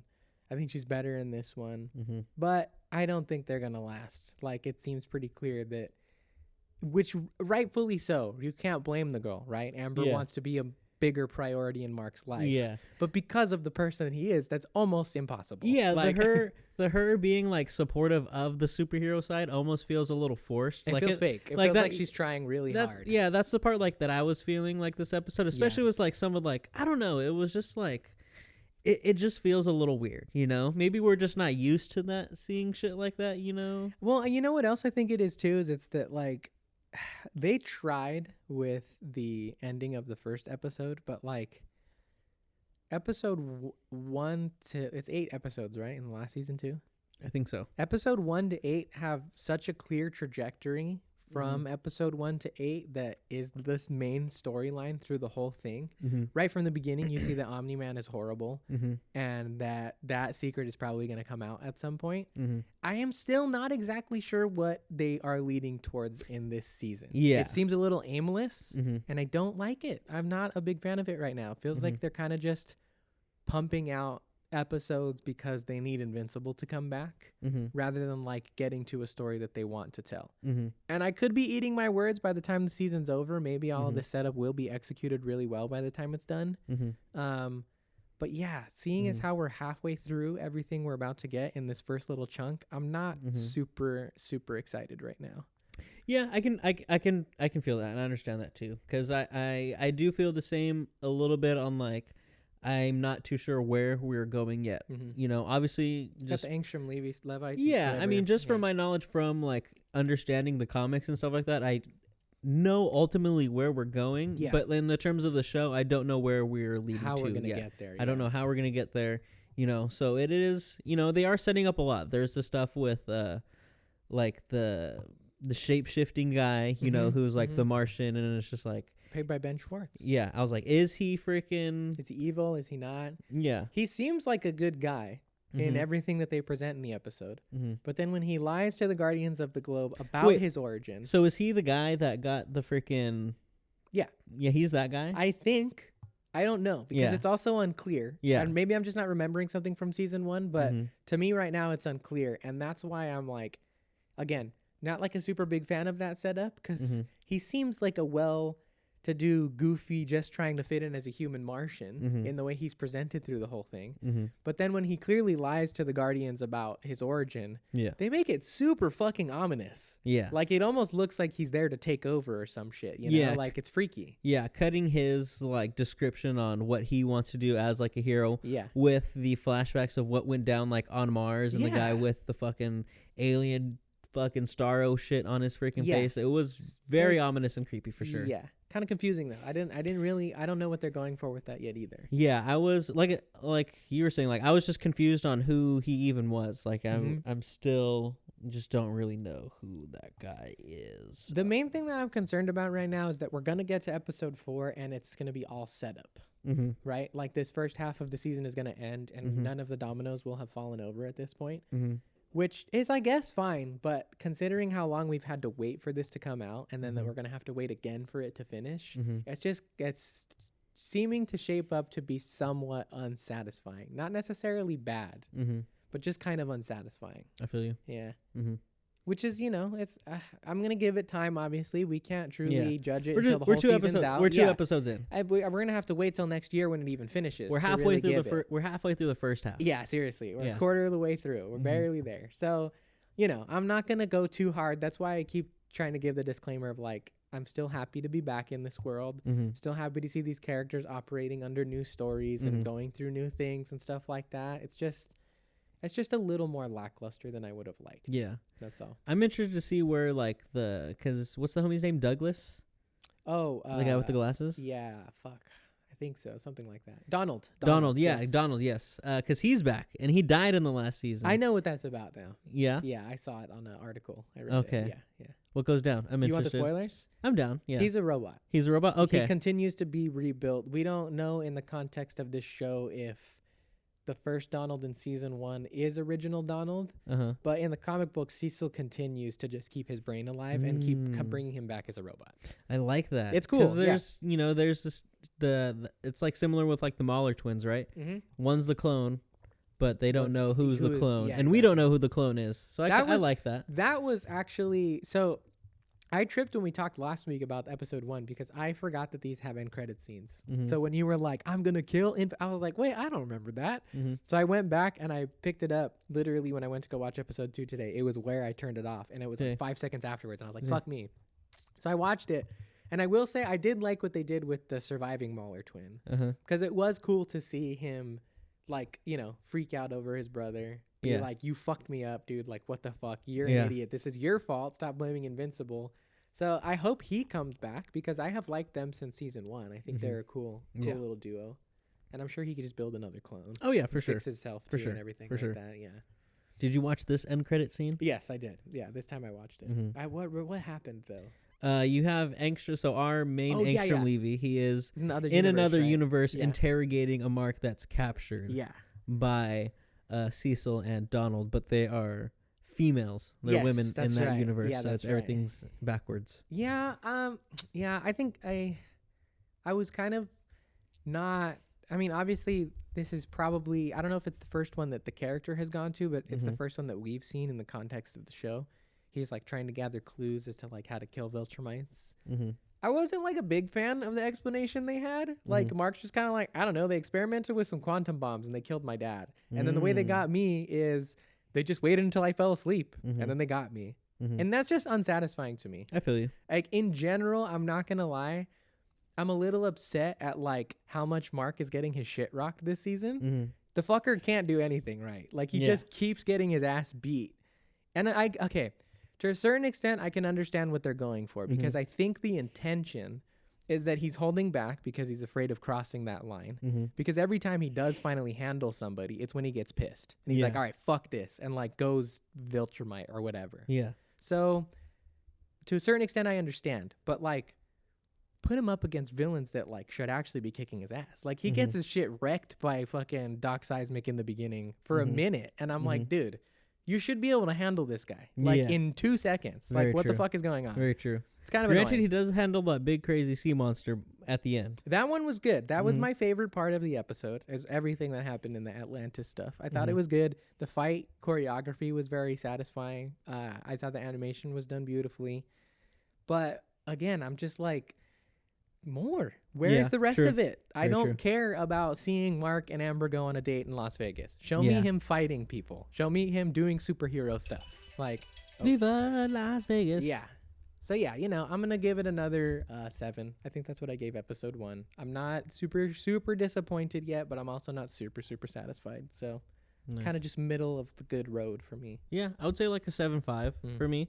I like the setup. I like the different things that we're dealing with. I like that we're diving into different character relationships. Like, we're gonna dive more into like Rex and like the whole duplicate and then Omni-Man kind of love triangle shit Immortal, that's going on. Or no, Immortal, not Omni-Man. That'd my be bad. Crazy, bro. Yeah, that would be crazy. But yeah, I think that shit's pretty that was interesting. Funny. That's good. Yeah. And yeah, I thought it was pretty good. Like you said, I'm glad to be back in the world of Invincible, so I like watching these every single week. So I definitely look forward to it.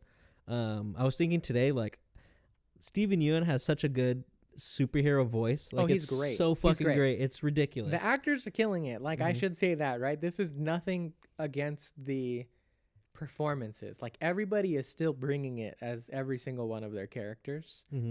I just think that some of the writing behind it is not the best. You just don't know where we just don't know where the story's really going. And again, I'm fully ready to just eat all of this and be like, oh no, season 2 is fucking great. Everything I was waiting for got, they made good on by the end of it or whatever. It's just hard to be there. It's hard to be where we are now after waiting so long for Invincible to come back. That's really what it is. Yeah. Yeah. I think there's just a lot of expectation, right? Definitely. With how great season 1 was, you set that bar and, we're going to compare it to that. 100%. Yeah. So, yeah, guys, that was our Invincible review. Go check it out on Amazon Prime. We'll be back next week with our episode 3 review. Yep. You can go check those out on YouTube. And if you're listening to this on Spotify, you already listened to it. So, hey, what's up? Hell yeah. Go check it out on Amazon Prime. The only streaming platform that has it figured out with rewinding and fast forwarding. Oh, it's the best. Any other platform? Super annoying. You try to rewind 10 seconds and it freaks out. It does not. You're just like, oh, you want to rewind? What do you mean? It just freezes up. So then you press it again and then you end up going back 20 seconds. And then that lags. So you're like, oh no, I only meant to go back 10. And then you press it again and then you're back where you started. Yeah. It's the worst. Dude. Amazon Prime knows what's good. Yeah. They're like, oh, we got you. It's pretty instant. We got you, bro. Yeah. I agree. But all right, shall we get into the Marvels? Let's do it. The Marvels. The Marvels. The sequel to Captain Marvel and also Miss Marvel and also kind of WandaVision. Yes. Yeah. The sequel to many different properties. Projects, yeah. This is where we are now in the MCU. I think it's something we're unfortunately just going to kind of have to accept. And I mean, I think about it more and more. That is just like comics at the end of the day, right? Yeah. Like a lot of superheroes show up in different comics 100%. And like, you know, sometimes storylines bleed in and that's cool. You know, it is what it is, you know? Yeah. But yeah, the Marvels, the sequel to Captain Marvel, we pick up with Carol Danvers. Yeah, I forget. So I will preface this with I had fun with the movie. Okay. Right? I don't think the movie was terrible. Okay. Like I think I was a lot more pessimistic coming out of the movie. Sure. Than like sitting with it and just kind of sitting with my thoughts and thinking about how I felt throughout the whole movie. Yeah, sure. So basically what happens in this movie is we have the main villain. I forget her fucking name. Darbin. Yeah. She basically finds the other bangle. Yeah. That Captain Marvel or that Miss Marvel has. Yeah. That her what do they call it? The quantum band, I think. Yeah, they call them the quantum band. Quantum band. Yeah. She finds this and she is basically going to use this to help out her planet that has been nearly destroyed by Captain Marvel. Yeah. You know, through events of the first Captain Marvel movie. She subsequently actually I will say that I enjoyed the movie quite a bit, but that is one thing I found that is not in Captain Marvel. That's not in Captain Marvel? No. Okay. That's off-screen stuff that they just threw in there. She does not go back and destroy the Supreme Intelligence. As far as I know, not on... I don't think so, because I'm pretty sure the final confrontation in Captain Marvel is her sending Jude Law back to Hala, being like, hey, tell them I'm coming. Like, don't fuck with Earth or whatever. Yeah. I think that's the end. I could be wrong because I did not watch that movie a lot. I feel like I remember her fighting the Supreme Intelligence in the form of like the old woman. Yeah. So I could be wrong. Maybe that's what they were trying to reference. But I think that was some off-screen stuff that they tried to shoehorn in there. I think it's a retcon. Yeah. So Darbin is on this journey to be like, hey, my planet Hala is fucked up because of what Captain Marvel did. I'm gonna go find Captain Marvel. I'm gonna fuck her up, but I'm also gonna help my planet in the process. I'm gonna open these portals from different points in space and time and funnel in water and atmosphere and shit, which I didn't understand what was going on with that.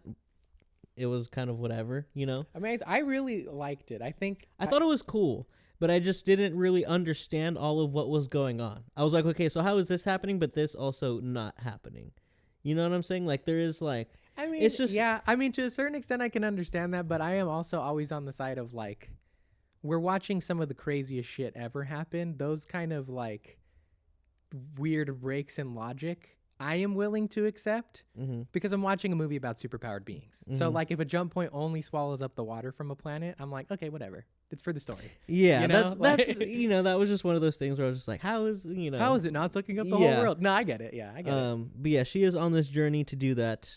Captain Marvel, Miss Marvel, and Photon, who she doesn't really get her name in the movie. She doesn't want one. Yeah, which I dug. I thought it was that is pretty much her name. Yeah. At the time when Darbin finds the bangle and activates it, that's when their powers start going haywire. Yeah, they get entangled. Yeah, they get entangled, and every time each one of them uses their powers, they switch place. So when two of them use their powers, they fucking switch places with each other. And that's basically what happened at the end of Miss Marvel. If you didn't watch Miss Marvel, that basically happens. It's a post-credit scene at the end where she uses her powers and then she switched places with Captain Marvel, Carol Danvers, and she ends up in her room, and we learn through this movie that she ended up in that Kamala Khan ended up in space and the Kree-worship or whatever. Yep, exactly. Yeah. So Jesus Christ, she's coming back with a vengeance. She's like buzzing. Yeah, I thought that was a very, very fun and honestly one of the more creative action excuses, I guess, plot devices in the MCU, because I thought it made for a lot of really fun shenanigans in general, and it made for even better fight scenes. I think it's, again, like, just a very creative way to kind of mix it up a little bit. It's super easy to take a character like Captain Marvel or Thor or somebody of that caliber and be like, the fun is that they're unstoppable. But to put a problem in their path that makes it so that they can't solve it with just pure overpoweredness is good to me. And I think it's especially good for the character of Captain Marvel because she's been basically unbeatable and like just overtly and all powerful without any problems in every other iteration we've seen her in, aside from, a little bit of amnesia here and there. So I like that they made her a more vulnerable character this time around. I thought that was they made her an actual character this time. She's an actual person. She's not just a super powered god. So that I appreciated. I was ridiculously surprised by how much I dug Carol Danvers this time because she was probably at the bottom of my list in terms of Marvel characters before this movie, but she's definitely jumped up there a little bit. They let Brie Larson like do her thing and act and shit like that, so I will say so getting into what I thought about the movie, right? Not to get into too much of like the summary of the movie. If you want the summary, go watch it. Go check it out. We're just going to talk about our There's a bad guy doing bad guy things and the good guy's got to stop the bad guy. That's what's going down. So my thoughts of the movie, I'll start with the positive. There is a lot to like about this movie, and I think there's a lot of things a lot of people will like about this movie. I don't think this movie's for everyone. I will say I did have a lot of fun, right? I don't think there was a time where I was like, man, I really wish this movie was over. I was definitely enjoying myself the entire movie, but I think a lot of that comes from the actors acting very well and not necessarily the story that I was watching on screen. Like I thought Iman Vellani was great. I loved her in the Miss Marvel show. And I love her even more in this movie. She kills it. She's hilarious. Every time she's on screen, she steals the fucking show. Yeah, seriously. She's fucking great. Yeah, most definitely. She's so funny. They use her very well, and she is one of those actors that is like that really hits those funny moments, Marvel tries to do comedy a lot of the time. A lot of the time it doesn't hit. But I think with her, a lot of the times, she does it very well. I think it's very easy to take a character like Kamala Khan and make it corny. And she somehow finds a way to make it feel genuine. Exactly, yes. Yeah. Yes, it feels genuine when she's doing... When she's geeking out. Yeah, when she's geeking out, she's being funny and she's doing all these things like twinsies, blah, blah, all that stuff. Feels genuine. It feels genuine. It feels like her, you know? So she did really well. Brie Larson did really well as well. I think, like I was saying, she's an actual character. Yeah. Captain Marvel's an actual character in this movie and not just a superpowered being that never does anything wrong. That never does anything wrong. Yeah, exactly. So I liked that. Maria Rambeau, that was also great. Yeah. Also very, very great. I dug the nerdy vibe that they gave her. Yeah, she was cool. Yeah, she was great. Yes, our main three was fucking awesome. Yeah, Kamala Khan's family was awesome as well. Fury is great as always. Fury is great. Yep. I do have some things about that, but I will get into that later. Okay. The villain, I think, isn't the best Marvel villain, but I think what the actor does with that character, I think when she's on screen and she's able to get into her bag a little bit, I think she does very well. Not going to be the most memorable villain, I'm going to be quite honest, but, again, I thought the actors did very well. Yeah, and, okay, so the things that I did not like about this movie, I think the main thing about it is just the pacing of the movie. It's fast. It's very fast. Yeah. It feels like... It's only an hour 40. Yeah. It's the shortest MCU movie. But it feels like a lot of and then. It feels like this happened and then this happened and then this happened and not because. I like to see movies where this happens and then this happens because of that. Because there is a little bit more deeper... I wouldn't say deeper thinking, but just a little bit deeper layer that you have to go through, right? It's not just you're not just stringing events along. It's just there is a causality to everything, right? There is, a domino effect of this is happening because this happened. Our character went here because of this, and not just our characters need to go here and they need to go here and they need to go there. So they just subsequently just boom, boom, boom, boom, boom. And I feel like this movie does that a lot. I feel like it's okay, we open with the villain, and then it's just super quick, boom, and then we go to Kamala Khan, and then we pretty much get the scene that we saw in the end of Miss Marvel, and then, boom, we're going here, we're going there, and then action scene. Action scene is awesome. The action scenes were really fucking great. Good. I loved the fighting. But then it's the action scenes happen, we slow down a little bit, we don't really get I feel like we just don't get too much character development in this movie. like I feel like our characters are kind of almost in the same spot at the end of the movie as they were in like the beginning of the movie, in my opinion. Like I really don't feel like Miss Marvel goes through a crazy change like in the movie. I feel like she is who she is in the beginning, and she pretty much is who she is at the end of the movie. I feel like Captain Marvel, yeah, I guess you can say she kind of changes a little bit, but I don't think it's anything too crazy. Maria Rambeau as well. I don't think there is too much like developing going on. I feel like most of the shit has to deal with like just the main conflict and like, oh, our villain is fucking ripping holes in space and we have to fucking stop her. Like, I feel like there is seeds to a lot more better subplots between the characters, like between Carol Danvers and Maria Rambeau and their relationship and them not talking for a long time. I feel like they could have like at least given me a little bit more with that. You know, they unpacked it a little bit, but I feel like it's very quick in the fashion in which they do it, you know? Yeah. And yeah, I just felt like a lot of it was fast. A lot of it was just like, here's an action scene, here's another action scene, here's another action scene, which again, were cool, but I just want a little bit more. The movie felt a little bit shallow to me, and I think I just wanted more for the characters and for the actors and just for the story in general. Like, this is our first Marvel movie where all of our superheroes and all of our main cast are women and are females, and like, to me, that's a super big thing. Like, that should be a very big movie. That should be something that, obviously, I mean, this came out right before like the actors and writer strike ended, so they were very limited on the type of promotion that they could do for the movie, you know. But I would just like to have I would have liked this movie to have been a bigger event than it actually was. You know, like I wanted them to have a better story for these characters. Again, thought the actors did very well, but I just don't feel like there was a lot for I don't think there was a lot there for the characters to develop.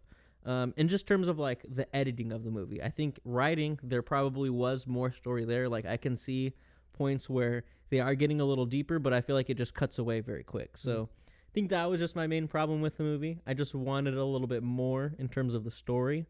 But again, had a lot of fun. Just maybe wasn't for me. Just wasn't my cup of tea. Sure. You know? Yeah. Yeah, I think I fucking loved this movie. Weirdly enough. No, you did. I loved this movie. You did. Like, I was thoroughly surprised by how much I enjoyed myself in this film. It definitely took me back for a second, because I can see where you're coming from on a lot of those points. I think I only slightly disagree in that, like, I don't think that the things you missed were absent. I think they were just rushed. I think it was, like, thank you, sir. Like, I don't know that it's so far to the point where they're just moving from thing to thing, right? Because it's like in the beginning she busts open the hole and that's why they become entangled, right? And then they go to investigate where the entanglement happened, which gets them involved with the scrolls, and then that leads them to this and that. So like, I think it's there, but I do agree that it's rushed. It's very fast. They don't necessarily give every plot point the time that it deserves to breathe.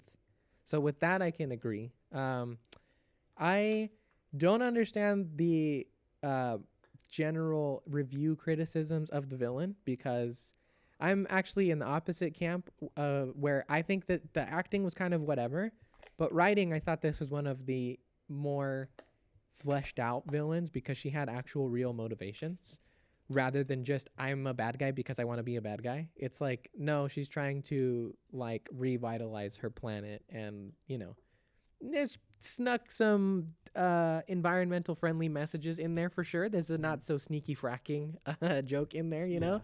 They literally say fracking. Yeah, 100%. But I was actually really impressed by the motivations of the villain, because I feel like we don't get that a lot in Marvel movies. I feel like a lot of the times it's like they just show up and they're bad guys because they're bad guys.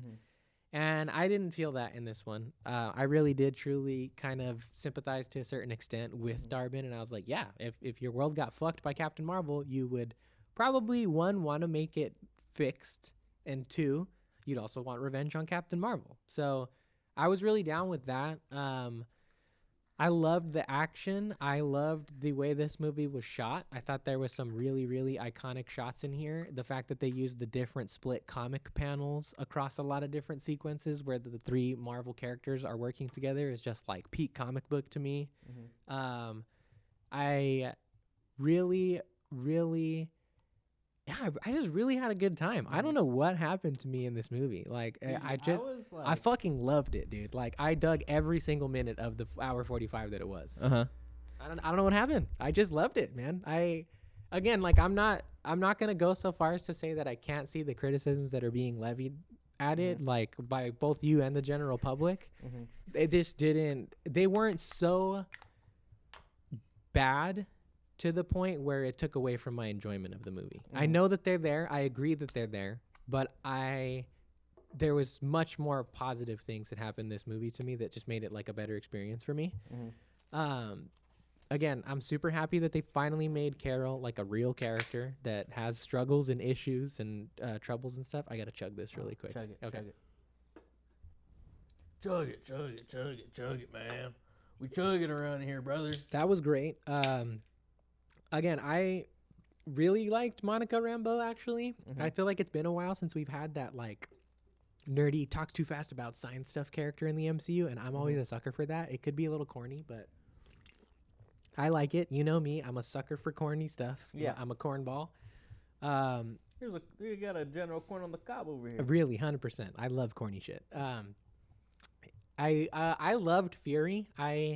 You didn't get around to that part, so I'm interested to hear what your thoughts were on that. But, like, I'm kind of okay with him being, like, the grizzled, like, I'm too old for this shit kind of Fury now, who just, like, is a little more goofy and, like, jokey and just, like, it's like, dude, I fucking built the Avengers once already and, like, we fought Thanos. Like, I don't care anymore, you know? Like, he's just kind of removed from, like, the stakes of it because he's gone through this so many times.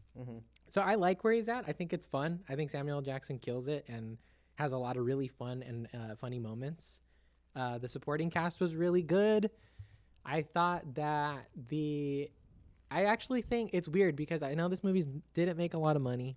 That could be due to a bunch of different factors. Like we said, you know, the strike just finished up and everything like that. So people are kind of anti-Hollywood right now. So it's understandable that movies are not making like tons and tons of money. But it's crazy because I think the shorter runtime and the family-friendly vibe and just how digestible it is actually makes it, in my eyes, more accessible than a lot of the other Marvel films. Because, like, sometimes you don't want to sit for fucking 2.5 hours and watch all that stuff. So for that reason, I dug it. I don't know. I do hear what you're saying about the character development stuff, but I'm also just, like, reminded that character development in the MCU does not happen in single movies. Yeah. It's usually a seed planted here, and then in the next movie or the next time they show up in somebody else's movie, that's like followed up on. So it didn't really bother me that much. Again, I felt it. Like I understood that it was there, but it kind of feels like, you know, like a phase 2 movie to me or something like that, where it's like, yeah, maybe you're not like the most happy with what happens in this single movie, but the stuff that is potentially able to come from what they've set up in here, I think will give it extra points in the long run. Yeah. Which, you know, it's a to each their own kind of thing, right? Because that's what I'm complaining about in Invincible. But I'm not here just because I fucking love Marvel. Yeah. And I'm here for basically everything that they do. Like, no matter how good or bad it is on, like, you know, somebody's review scale.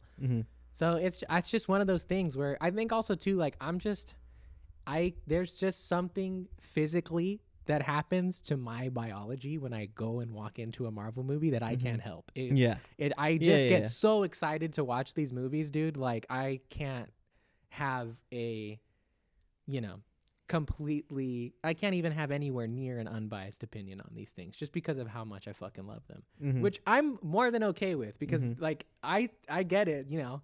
Some people might be like, oh, well, like, you know, you got to be more, but I'm like, I get to enjoy all of them, even the bad ones. So I don't care. It works for me, dude. Yeah, exactly. I don't care. Yeah.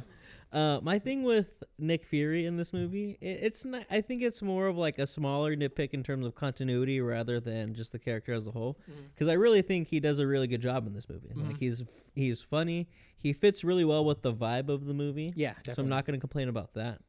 But I'm just confused on, like, where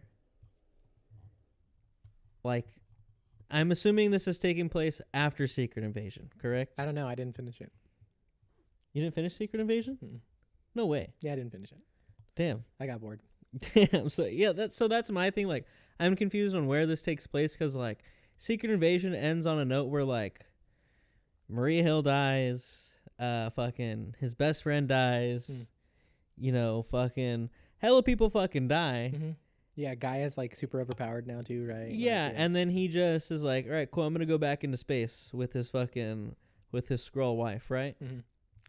And in this movie, he's just like cracking jokes, and I'm just like, okay, didn't like your homies just die? Your homies just died. Shouldn't like? I mean, possibly. I don't want right? I don't. Yeah, exactly. That's just this thing I'm confused on. It's like if you're watching this after Secret Invasion, you're like, okay, like. That's one of those things you know, that they I don't need. Again, I don't need him to. I don't need to see him fucking depressed and be like, I'm hella fucking sad. But it, like, you know, I depend because again, I didn't finish Secret Invasion, so I don't know if there are things that definitively put these two at like proper points on the timeline. But if there's not, I could very much see it being something that they can use strategically. Because at the beginning of Secret Invasion, he does come down from Saber, and he's been on Saber this entire movie. So if the reactions are that, they could very easily just be like, oh yeah, well, Secret Invasion happened after Captain Marvel or after the Marvels, you know? And like, it's not like a huge retcon. It's not going to throw off the continuity of stuff, and it'll make those tonal shifts different. But I think that also just has to do with the fact that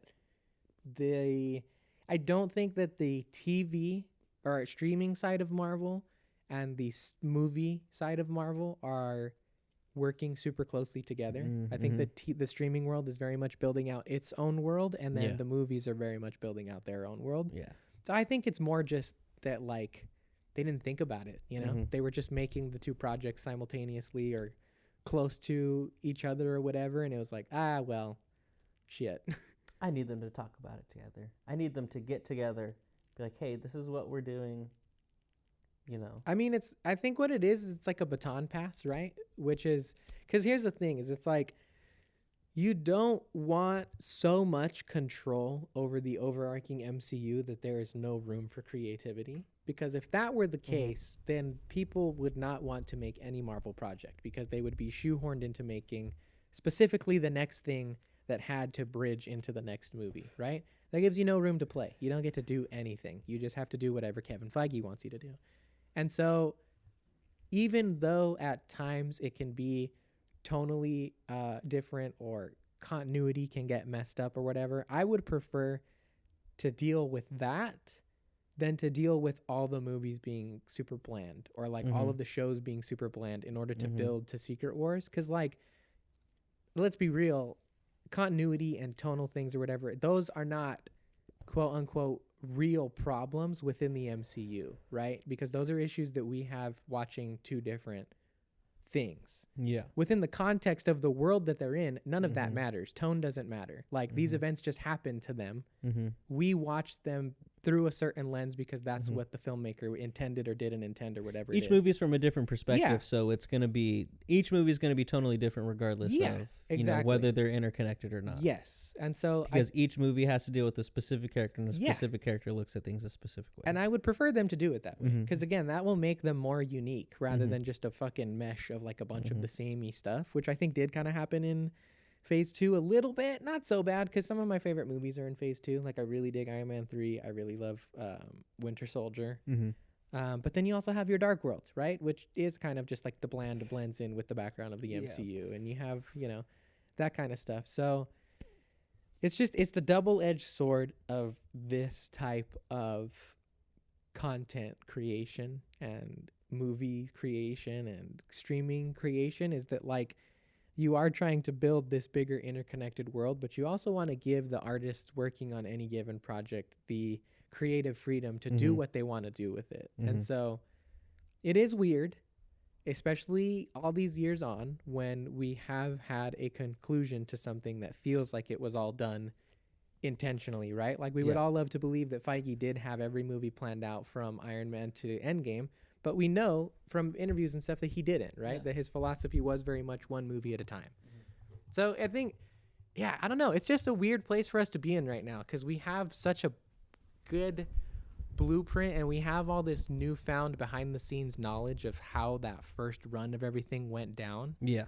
It is hard to see them try to find their footing again, right? It's hard to see them struggle and maybe have a bad movie or have this, because it's easy for us to be like, well, you did it once before. Why don't you just do it again? Yeah.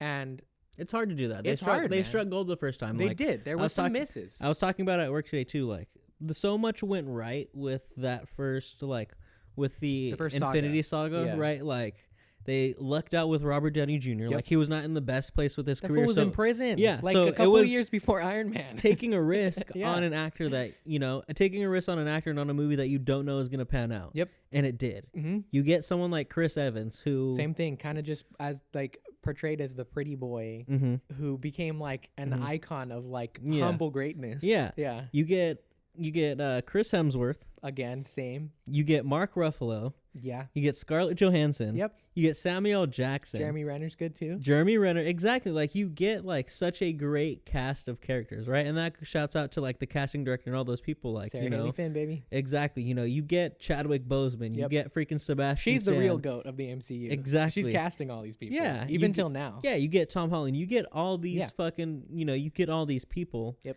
And it's hard to duplicate. I think casting's never an issue with Marvel.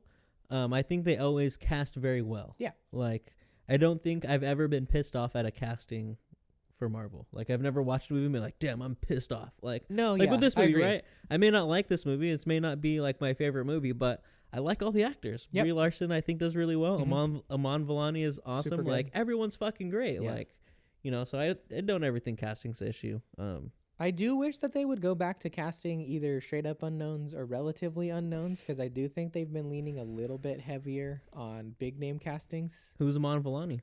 That's fair. That's a new one, right? But I would say the majority of stuff that is casted post Infinity Saga is more well-known actors. You're getting Daenerys Targaryen and Oscar Isaac and all these big heavy hitters that are already well established, that feel like safe bets. Like I would like them to go back to, again, you have your sleepers. Like you're right, Amon Vellani blew up after this, right? And like I really liked Xochitl Gomez in Multiverse of Madness too. I think she's great as America Chavez. So like again, they are still there, but I would like it if it went back, if it tilted back in that, because I think what happens nowadays is, like, I couldn't latch on to the guy character. I just couldn't do it. It was too difficult for me because I kept seeing Dany. It was Daenerys Targaryen. And I have that problem with her in general. She played that character for so long. I can't watch her in anything else and not think like, oh, it's Khaleesi, Yeah, exactly. It's just not going to happen. So just don't do it, Just go and find somebody new. Sometimes you can't help it, though. I mean, Emilia Clarke is a great actress. She is. Like, you can't, if she's like, hey, I want to do a Marvel movie, what are you going to say? No? Yeah. That's true. You're right. Yeah. It's hard because they're in a place where they are so big that, like, maybe you do have these actors that are like, fuck, I've always wanted to do a Marvel fucking role. Sure. And it's like, when they come knocking at your door, Kevin Feige is probably not going to fucking say no. Not going to say no, yeah. That's so fair. like, yeah, definitely. It'd be at this time, like, if Robert Downey Jr. got big, not because of Iron Man, and like just came along and he was just like, hey, I want to be in a Marvel movie. What are they going to say? No? I think one thing that they can do, though, that is not always done well is I'm going to compare Moon Knight and Secret Invasion. And again, I haven't finished Secret Invasion, so, give me shit if you want to. I don't give a fuck. Gaia is, in my opinion, pretty close to the character of Daenerys Targaryen. She's like this queen, almost royal, like, but they don't know that she's royal, who is like leading her people to like a better new world or whatever, right? Not perfect match, but I think it's similar enough to draw the comparisons. Versus like, I've never seen Oscar Isaac play a schizophrenic like 3 different people at once. That's true. So that's a much different role. Even though he is a big actor, that's so much different than anything I've seen him in. I think that works better. It's too easy for me to look at Gaia and be like, all right, she's Dany and the scrolls are the fucking, what are they called? Khal Drogo's people and shit like that. Yeah, you know, freaking. I forgot what they're called. God damn it! I'm so pissed. The horse riding dudes. Sorry, my bad. I forgot. I've only seen Game of Thrones once. God damn it! They're the fucking. It's literally on the fucking tip of my tongue. Yeah, it's like some crazy hunter name. Fuck, dude. I can hear it in my fucking head. I just can't say it, dude. I know. I can't remember. It's in there. It's close. The Dothraki. The Dothraki. Yes. There you go. The Dothraki. It is. God damn it! I had it away. Yeah, the Dothraki. Again, it's not a perfect 1-to-1, right? But it is very much like the powerful, stronger, like woman leading these refugee like people to like a better world. So like I don't know. It just seems like too easy of a casting. If they're gonna cast somebody that they know, I would rather them challenge them to do something that they've never done before, rather than just put them in a role that they know they can play. Like, it's a safe bet. Yes, 100%, right? And again, she's good. Like, the scenes that I see her in, I'm not saying she's a bad actor. It's just hard for me to watch it and not be like, that's Khaleesi. Yeah, exactly. I see the Khaleesi look right now. Like, it's happening in front of me. Well, it's like with any actor, right? Like, sometimes they get typecast into freaking roles that are very similar. Yeah, like, 100%. You know. Yeah, most definitely. It happens. It's not their fault. It's not. It's not anything against the actor. Like I still. It's like Bryan Cranston now, right? Like if Bryan Cranston were to do anything, you're like, oh, there's fucking Eisenberg. You know? Yeah, 100%. Like, yeah, definitely. Same thing with fucking what's the homie's name that plays Jesse Pinkman? Freaking. Oh, Aaron Paul. Yeah, Aaron Paul. Like if Aaron Paul, you're just like, oh, that's Jesse Pinkman right there. You know, when you see him in the new season of Black Mirror or whatever it is, you're like, oh, there's Jesse Pinkman in the Black Mirror. It's funny because the characters that we're bringing up, and I think this might have something to do with it, is that the characters that we're bringing up are TV characters.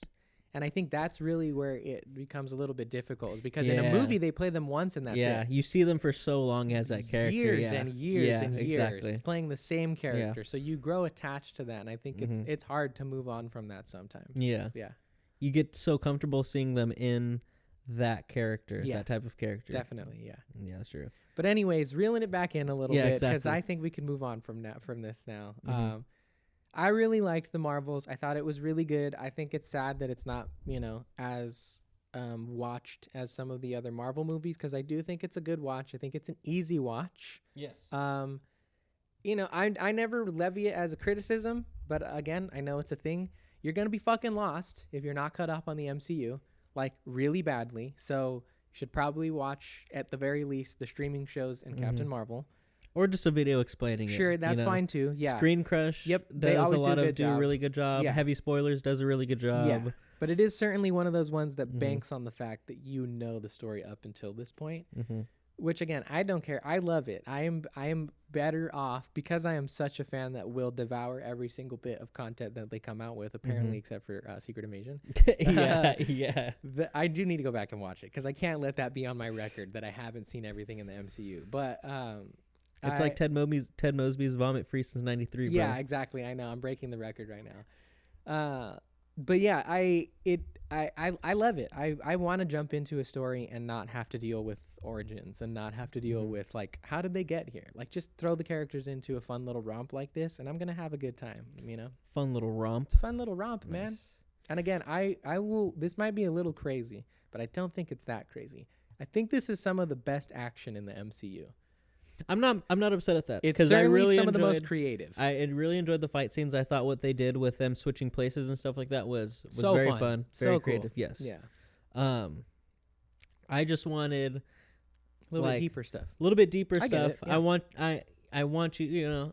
I fucking made this analogy at work. I don't need an Olympic-sized pool, but give me the option of like 5 to 7 feet. Sure. At least give me that a little bit. Don't give me the 3 feet or the fucking. I need a little bit in the middle. I need a happy medium. I would say this is a 5 to 7 foot pool, because the jump from that to an Olympic-sized pool is really big. I think what you're looking for is in between that and something else. Well, I mean, the depth of like how deep is an Olympic-sized pool? Like, I think at least like 10 to 20 feet or something like that, right? Those motherfuckers are huge. I mean, 10 to 20 is a big difference. If we're going from 7 to 10, that's a lot. 7 to 10 is not that big. I guess not. 3 to 5, 3 to 7 is like as much as it is from 7 to 10. Okay, that's fair enough. Yeah. But yeah, that's what I'm saying. I don't need super deep. Just give me a little bit more. Just give me a little bit more. I could see it. Yeah. Yeah. I also wanted the last fight scene to be a little bit longer. I thought that was pretty short. Like, it was cool. I was like, all right, we're fucking here. We're gonna see them go fucking crazy. We're gonna see them go ham, and they do, but it ends super fast. And I was just kind of like, okay, I wanted a little bit more. But I think that was just the tail of the movie. I wanted a little bit more. It was cool. It was fun. Like I said in the beginning, there's a lot to like, and I think there's a lot that people are gonna like. You love this movie. It's fucking great. It's weird. And I think there are gonna be no, it's not. I don't think it's weird. I think it's weird to me that I enjoyed it as much as I did, because I went into it expecting to have. I think I went into it expecting to come out of it the way you did. Okay. Which I was gonna be like, I liked it, but I have some, not heavy, but slightly heavier criticisms against it. It's not like, again, it's not a bad movie. Yeah. But I just fucking loved it. Like, I was completely endeared by it. It tripped me out. It's fun. Amon Vellani steals the show. Her family's is a great addition to the show. Oh, the Young Avengers setup too. I have to give a shout out to, because I loved that. That show, you freaked out. You freaked out at that. I freaked out hard. I was like, okay, this is cool. Like, I freaked out hard. I enjoyed it. But I'll tell you what though, that's because I wanted them to bank on Young Avengers immediately after Infinity Saga. Okay. So this has been something that I've wanted for a long time personally. Because you can do everybody. You could do Spider-Man. You could do Bishop. You could do Kate Bishop, right? You could do all of them. Yeah, exactly. And that's fun. That's cool. So, yeah, I'm excited. How did you feel about... So at the end of the movie, we get... freaking Darbin gets both the bangles. Oh, yeah. And she opens up this big ass... Fucking explodes. Yeah, she explodes, disintegrates basically. Yeah, crazy. Creates this big ass portal. Yeah. That you notice. We don't know, if it's to another place. We don't know where it is, but they're like, hey, we got to close this up. Another problem that I had with the movie is they could just come up with the theory super quick. They're like, hey, we got to do this and we'll close it up. They're like, yeah, we got it. And they just do it, Yeah. But it's cool. But I was also thinking about today, I was like, Maria Rambeau, Monica Rambeau. She's a genius. She's a genius. Yeah. So, of course, she's going to come up with that. Yeah. But, yeah, okay. So, anyway, they do it. And we think that she's just gone. She's just lost. She closes the portal. I mean, you don't really think that. I think even in the context of the movie, you're led to believe that. Yeah. They Very want likely. you to believe that. Yeah. That like, hey, she closed this portal and she's fucking gone. Oh my gosh. Nobody believes it. But at the end credit scene, we see her in a hospital bed. She wakes up, and her mom, who we think is her mom, is right beside her. She starts figuring out. She's like, Mom, oh my God, I'm so sorry, blah, blah, blah. She's like, Mom. I'm not your mom, lady. What? Yeah. And then we hear a voice. We turn around. Kelsey Grammer, baby. Kelsey Grammer, fucking motherfucking beast. That shit was crazy. That was awesome. That shit was pretty awesome. That was dope, dude. That shit was crazy. Yeah, I'm excited. I think it's been a long time coming, right? I think a lot of people forget that like the X-Men have been in the MCU for a while. Maybe not in the way that we wanted, but they've been around since Doc Strange 2, right? They've been there. So I'm excited that they are continuing to tease it. I think the fact that there is now a 616 character, which, by the way, sidebar, any comic fans who are tripping out that they're calling the 616, get off your fucking high horse. It's fine. They're two different continuities. It doesn't matter, okay? Anyway, now with that out of the way, the fact that there's a mainline 616 character stranded in another reality solidifies it. Yes, the door is now way closer to wide open because Maria obviously has to get back. And I assume she will have the X-Men's help to do that in some form or fashion. Yep. So we're getting closer. I think we're almost there, and I'm excited. I like the way that they've been teasing them. I think it's been good. They don't, straight up jump into it, but we have gotten... I think the mutant stuff has been treated pretty well. I still don't like the ending of Kamala's stuff. I don't like that they made her a mutant. That's not my favorite. You're a mutant. Yeah, that's not my favorite, but yeah. I liked it. I know. Aside from that, though, I'm very happy with the way that they have slowly doled out the X-Men stuff. I think it's coming at a good pace. Yeah, it's nice. I was excited. I was like, holy shit, we're fucking getting X-Men. This is crazy. Because like that solidifies it. Anything in a Marvel end credit scene is basically a solidified like, hey, this is fucking coming. I don't know if they've ever teased something that hasn't come. I don't think so. Pause. I think pause. I don't think so. I think major pause. Maybe we had to wait a while for it to actually show up, but I think it's always all the promises have been made good on at this point. Yeah. Yeah. So, yeah, I'm excited because I love the old X-Men. I'm a big X-Men fan. Yeah, me too. I love obviously the old X-Men movies are like nostalgia. They're great. Yeah. Days of Future Past. I awesome. love that one. That really one's good. Fucking great. Yeah. X-Men First Class. Also really good. Fucking great. Apocalypse not so much. But yeah. But still fun though. But those, First Class, Days of Future Past, those ones are fucking crazy. Yeah. Yeah, I think I give The Marvels. I'm gonna give it a very strong 8.5. 8.5. Yeah. Okay. I'm at like a 7. Okay. middle of the road, not bad, but not great. Yeah. Not the worst Marvel movie, but not the best Marvel movie. Sure, most definitely. I can very much agree with, I think, what is the general consensus, which is that it's better than Quantumania. I didn't think Quantumania was bad. You know that I really liked that movie too. Mm-hmm. But obviously it's not as good as Guardians 3. No. So I think it's the perfect placement for it, that it's right in the middle of these two movies. I think that's a very apt description of the quality of this movie. I wouldn't say it's like right in the middle. I would say it's closer to Quantumania than it is closer to Guardians of the Galaxy. I'm the opposite, but that's opinion. But I would say I did have more fun with this movie than I did Quantumania. Yeah. So I would definitely put this one over Quantumania fucked with people too, though. That's on the marketing team for sure. That was one thing I even agreed with when we were talking about that back in the day, was that they completely mismarketed that movie. Yeah. But it happens. It's okay. But yeah, the Marvels, go and check that shit out. Yeah. Definitely go support in the theaters. We want to see more women-led superhero movies. And it's fun. It's a good time. I don't think you're going to have a bad time in the movie. You might have criticisms, and that's okay. That happens with anything that we watch, right? But I think at the end of the day, it's a fun movie. It's not going to be a wasted hour 45. I don't think, if you go and watch this movie, I don't think you'll walk out of it and say, damn, I didn't laugh one time in this fucking movie. No, it's a very charming movie. It's a very fun movie. And the action is good, like we've been saying. So, yeah, go give it a watch. It's a good time. Don't wait for Disney Plus, man. See it in the theaters. Hell yeah. Support our actors. That's right. All right, you want to get into the next meat and potatoes while I go handle some business real fast? Handle some business, I shall brother. return shortly. Because we are about to talk about... Ow, I almost burned myself. Down, it's going to go fucking down. This is on a whole nother level. Dude, this freaking... Get a little joint burn in there or what? No. I thought I... Yeah, the bees are buzzing. It's the bees! It's just this, I think it's just my cable. So if you guys hear the little in the background, sorry. But yes, we're now going to talk about the season finale and probably the series finale of Loki. Season 2, episode 6 happened. And if you guys did not watch it, you guys should go fucking watch it, because that was such a great piece of just television in general. Screw calling it a great piece of superhero or Marvel content, because while it is the best Marvel content in my opinion, some of the best since Infinity Saga and Endgame, and could go up there, could go right up there with them, but yes, this episode is upon us. Basically what happens is in this episode, in the last episode, in episode 5, Loki got a hold of his time slipping. He was able to figure out how to use it, so he time slipped back to the point right before all the timelines exploded. And so we pick up right where we left off at the beginning of episode 6.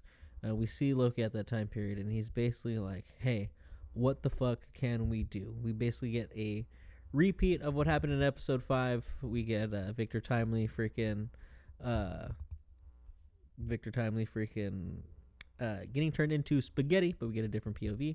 And we get Loki asking Obi, hey, what could we have done better? And Obi basically tells him, we needed more time. We didn't have enough fucking time. And that sends Loki off on his journey of traveling back in time multiple times. Yeah,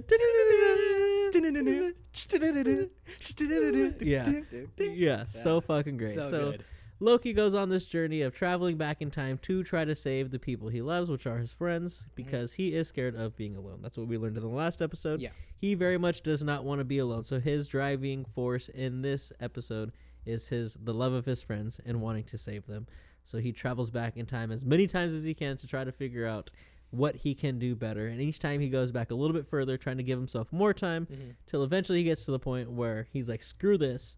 I need to cut out all the bullshit. Cut out the middleman. And I need to learn how to be as smart as Victor Timely. Literally spends centuries learning about everything that Obi and Victor Timely do. He asks Obi, and he's like, hey, how long would it fucking take me, a god who is very motivated and willing to learn everything that you know, physics, everything that you know, how long would it take? He's like, years. He's like, decades. And then Victor Timely's is like, centuries. Yeah. And then centuries later. They literally spent century, and we see him walk in with the freaking throughput multiplier. Yeah, there you go. Yeah. And he's explaining how it's gonna work. Casey's like, I don't know. This is pretty crazy. All of a sudden your innate knowledge for, theoretical physics and blah, blah, blah, all this shit. Yeah. So he basically cuts out all the bullshit, makes the throughput multiplier himself, sends Victor Timely on the journey to go out there. We see him succeed. Yep. But then he doesn't succeed. Yeah. Everything just starts to blow up anyways. And he freaks the fuck out. Yeah, loses it pretty hard. Loses his shit. And my favorite shot in the episode is literally him standing there and we see all the shit happening and we get him just like looking hella pissed. Yeah. And then we see him travel back to season 1. The end of season 1. Which I was like tripping out. I was like, holy shit, we're going back? This is crazy. I was so happy because after, I think, episode 2 or 3, I called that one. Yeah. I told my dad, and I told Ev. I was like, they fucked up at the end of season 1. Something went wrong. They have to go back. Sylvian was not supposed to kill. Obviously, I wasn't perfectly right because he still changes the script, but I knew they were going back to season 1. So I was incredibly satisfied to see that come true. I was like, fuck yeah. That was awesome, bro. I was tripping out because I did not know. I was like, holy shit, we're back here and we're going to go through this. So now, after Loki goes through the centuries of trying to learn, all he has to learn to make the throughput multiplier, he then goes through the situation multiple times to try and stop Sylvie from killing He Who Remains. And every single time he tries to stop her, she pretty much says, you're going to have to kill me to stop me. And he's obviously not willing to do that. He's not willing to do it. No. He's like, I love myself so much that I'm not going to fucking kill myself. And he's trying to figure out how he can do it. So he's just going back time and time and time again, but time and time again, she keeps killing He Who Remains till finally he tells him, he's like, hey man, are you never going to fucking stop this? Like, are you just going to let her kill you? Yep. And that's when He Who Remains stops time. And he's just like, hey man, how many times have you been doing this? Yeah. I know about the time slipping. I know about all this shit. I charted all of this. I loved that. That was great. Up until this point, we've only seen Jonathan Majors play Victor Timely, right? Who is this more awkward, type of character. Not the confident, sort of menacing Kang that we've known from like Quantumania and also the He Who Remains, right? Yeah. And getting to see him back as He Who Remains was fucking. It was fucking great, dude. Because he switched up. It kind of felt like Denzel Washington in Training Day, where he is like this character who you feel like you can trust, but you're still wary around them. You're still very wary, and then especially through his, him giving his villainous speech of like, hey, this is my plan, blah, blah, blah, blah, blah. You learn like, oh, this fool is actually fucked up. It's also scary to see him jump between the two performances, right? Because he's there as He Who Remains talking with Loki, and he's like, how was Victor Timely? And like goes back into it really quick, and he's like, oh, is that what he said? Yeah. Okay. Oh, he said it was a scaling problem? Oh my God. This fool's fucking dumb. Yeah, he would. This fool's stupid. Yeah, it's fucking good. So good, bro. So good. I loved it. Yeah, I loved that shit. And basically he has the conversation with Loki of like, hey man, I get this share because I make the tough decisions and I'm willing to live with those tough decisions. Yep. I'm willing to live with the consequences that those tough decisions bring. And that's the thing that Loki's struggling with, right? Yeah. Till this point, he figures that his difficult decision he has to make to fulfill his glorious purpose is sacrifice Sylvie. And that's or the multiverse. Yeah, or the sacred timeline. Exactly. And that's one or the other. Yeah, and that's something he's not willing to do, but that's something that He Who Remains is telling him like, hey man, like, this is what comes with the job. Yeah. Like, if you can't... there we go.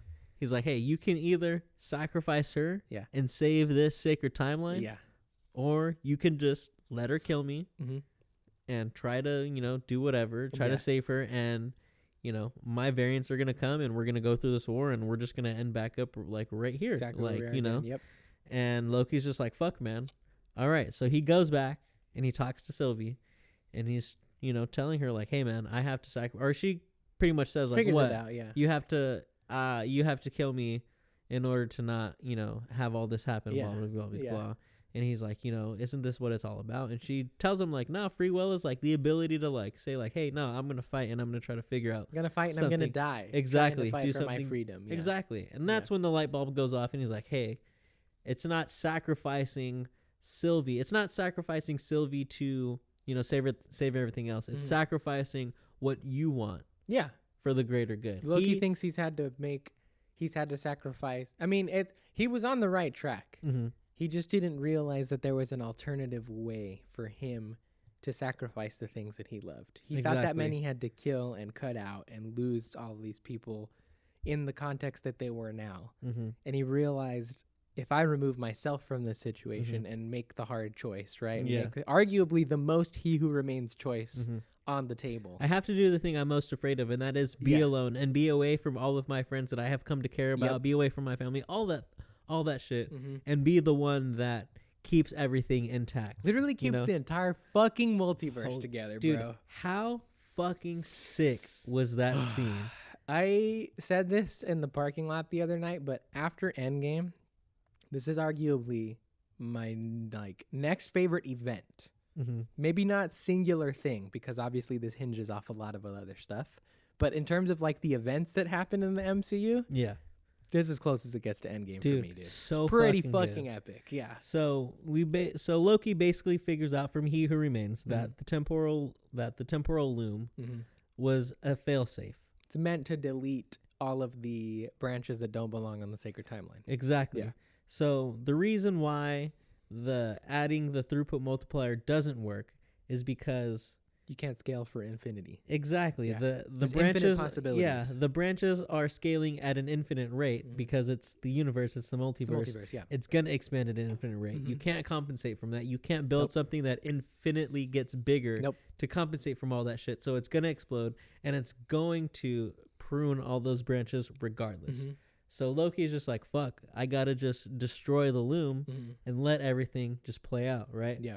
So we get this sick ass scene of him just walking down, him telling Sylvie and Mobius, like, I figured out the type of God that I've got. Have you seen the flashback videos of that scene yet?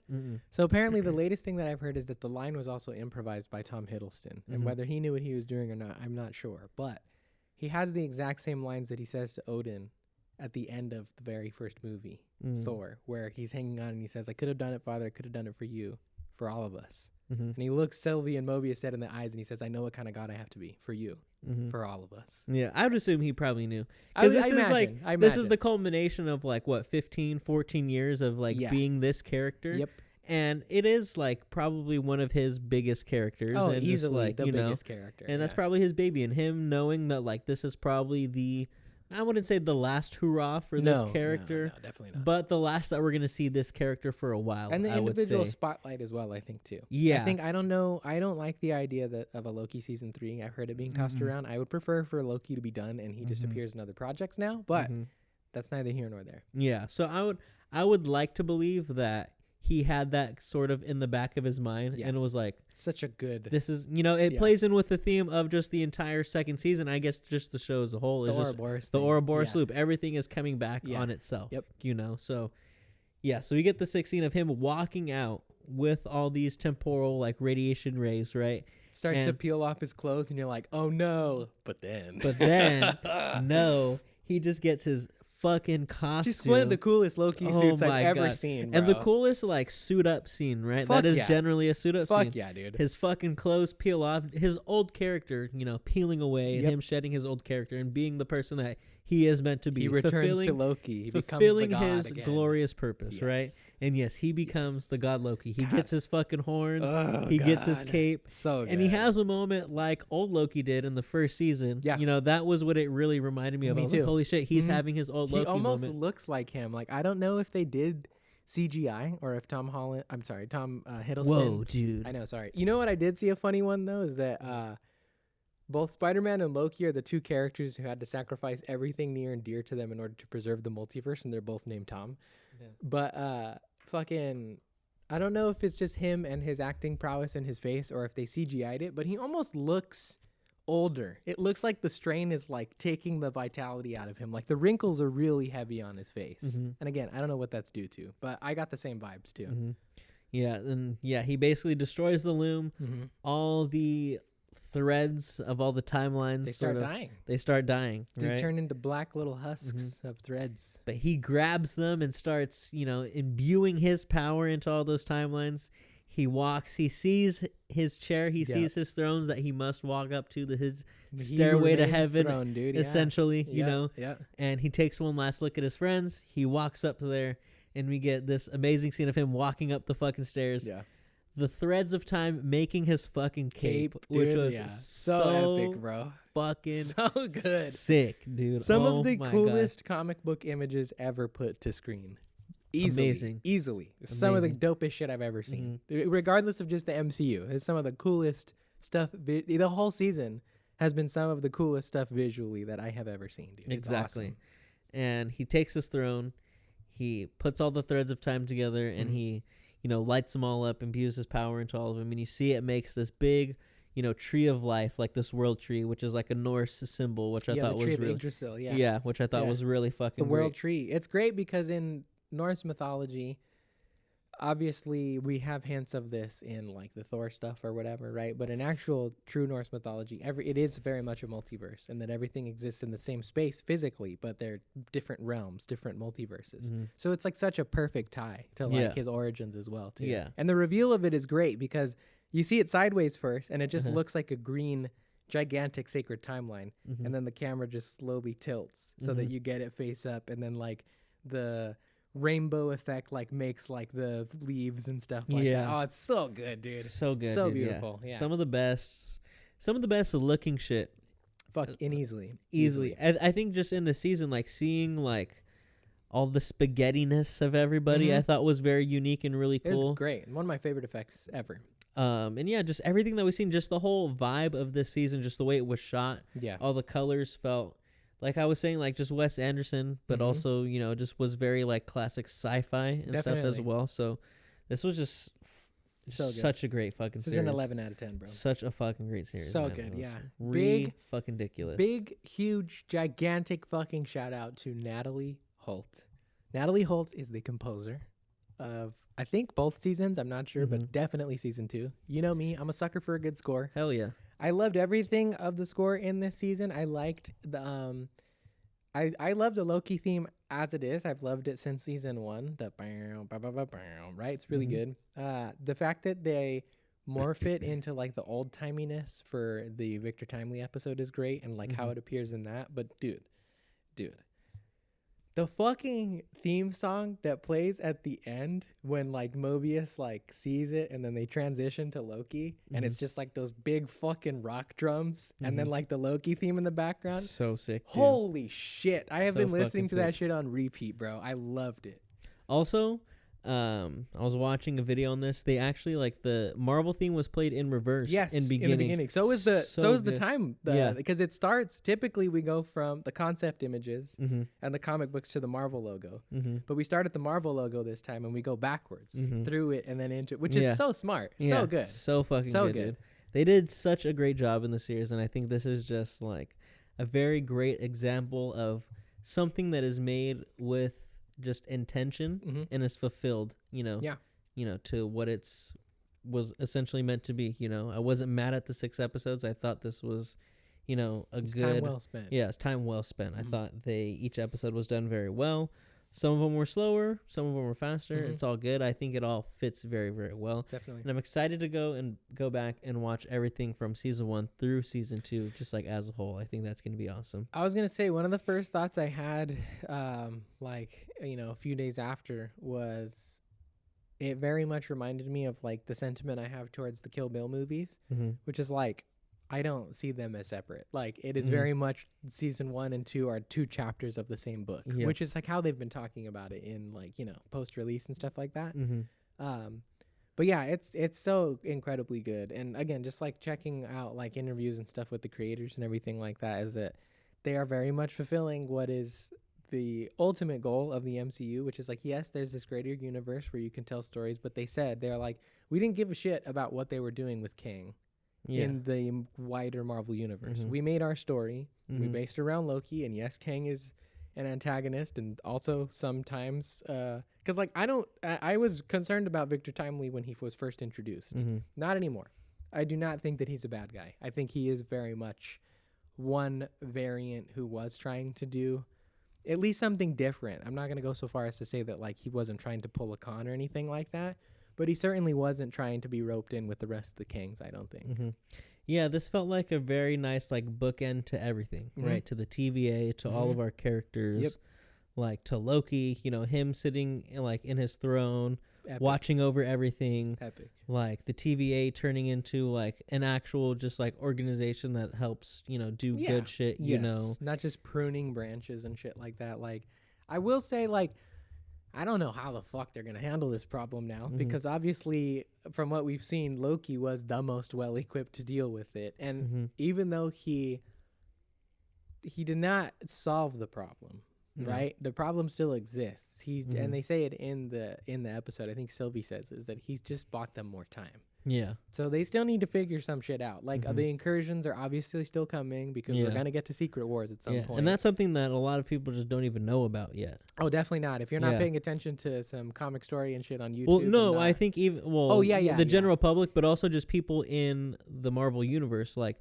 there's not a lot of people that know what incursions are and know if they are going on. I think the only mention we have is Multiverse of Madness. Yeah, is Doctor Strange. He's the only one that really knows what the fuck's going on. Yeah. And he's not even on world at this, or presumably, if all this is going on after Multiverse of Madness, then he's not even on world at this point. He's somewhere else. I think that's one thing that is like, I saw again, this is like stuff post-release where they've started to talk about their intentions and ideas and whatnot, but if I'm not misquoting here, I think what I heard them say is that the things that Loki does will affect the wider MCU, but anything that happens in the MCU has no effect on Loki.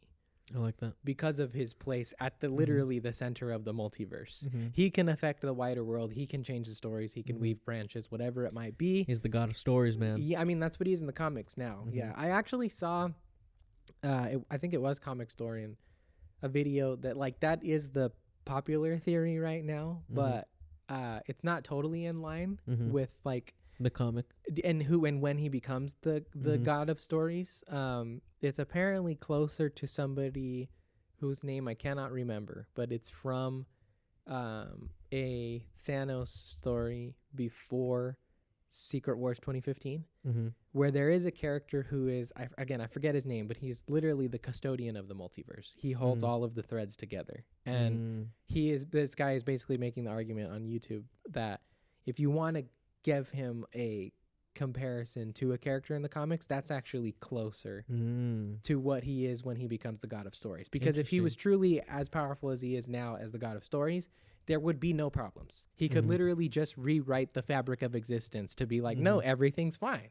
Because what it is now in the comics is that anything that Loki writes instantly becomes truth. Interesting. So he's not quite there yet, right? It's a little different. But obviously that's the easy one to go to, because that's his most recent development in the comic books. But apparently he's closer to this other character, which I like. I think that's better, because he's like in this weird position now where he's like arguably one of the most overpowered characters in the MCU. 100%. Loki's already super strong. He can basically control the multiverse. He's also a fucking genius now, because he knows how quantum like physics and stuff works. But he can't do anything. Yeah. He's stuck until Secret Wars, I'm assuming. So crazy that when he decided to use his full power, he was just like, oh yeah, now I'm just the most OP character ever. Well, it's also a good payoff too, right? Because he, in season 1, when he does meet Old Man Loki, and Old Man Loki raises all of Asgard, he's like, what the fuck? I've never been able to do that. And he's like, you don't know what you can do yet, young blood. Like, chill out, dog. You got a lot of untapped power that you don't know about yet. Very true. It's a good payoff to that little tease as well. There's a lot of good payoffs. Like, 100%. I liked that a lot of this was a callback to season 1, and I felt like they were wrapping all of it up, like, really, really well. Because, there's still, like, you watch season 1, there's still, like, a lot of questions. Like, the end of season 1, there's, like, a lot of questions, right? Yeah. A lot of things get answered, but then you're left with a lot of questions. Yep.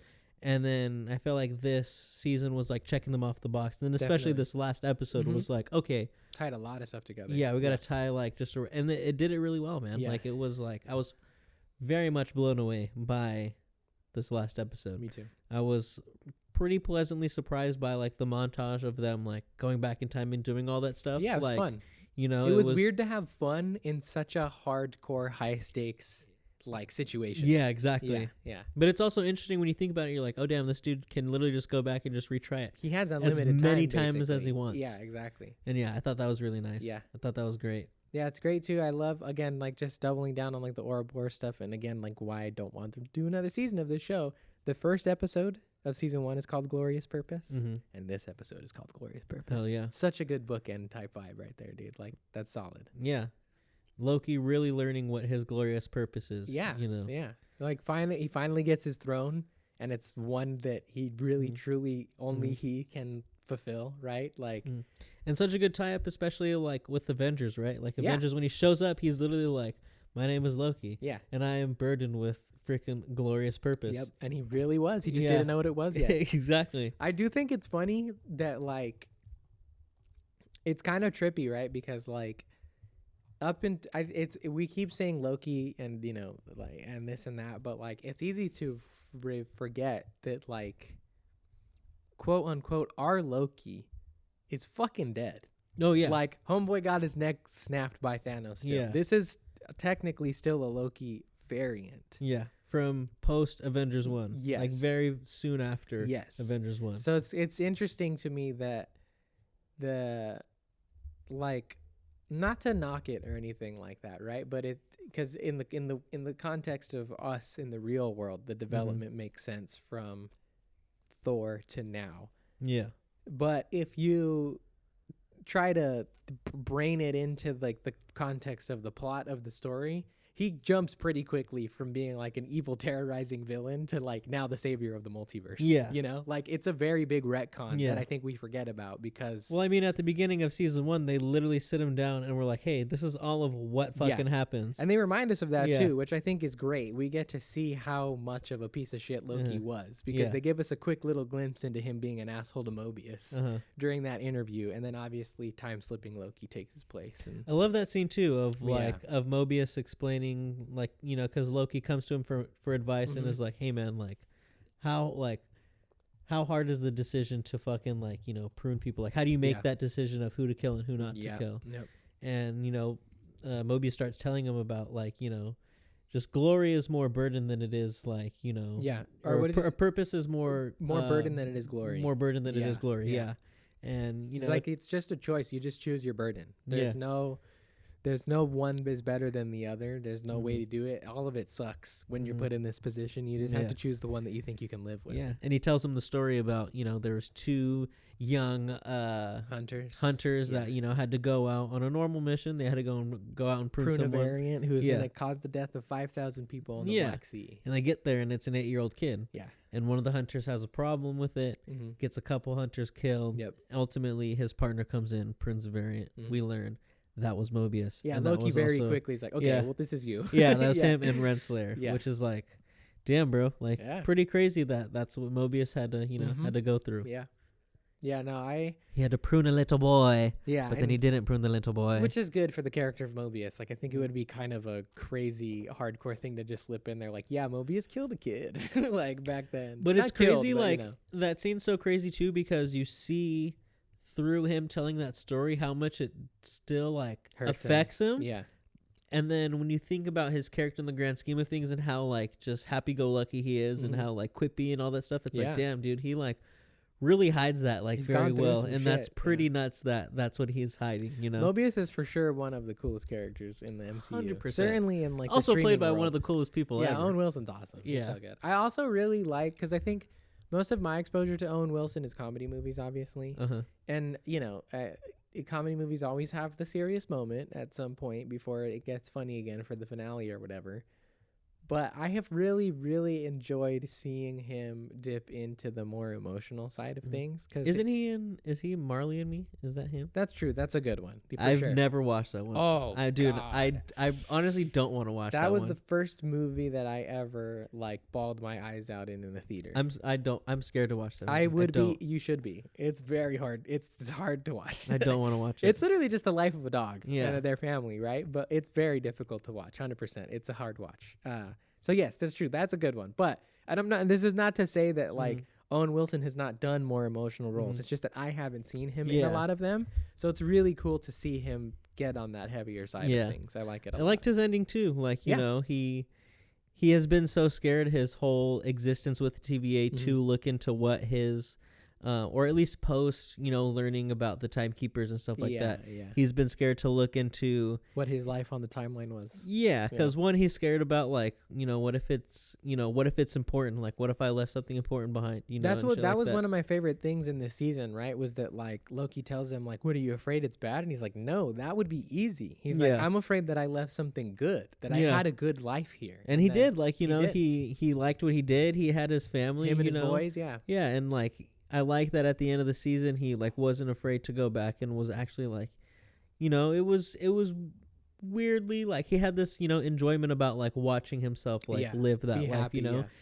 and understanding that like in a separate world that's the life that he lives and being content with that, which I thought it was great. It is great. It's also it's a bittersweet thing, right? Because he's still stuck with a difficult lot. Because like I didn't really think about it too much when I watched it the first time, but I watched it again like a couple days later with Ev, and she was like calling it up to it. She's such a butthead, dude. She always like literally like, they're gonna do this, huh? This is what's gonna happen. I'm like, you're fucking watching it. Just wait. It's coming right now. All the time. Everything we watch, it always happens. But she fucking was like, he's going back to his boys, huh? And I was like, I don't know. Just fucking watch, dude.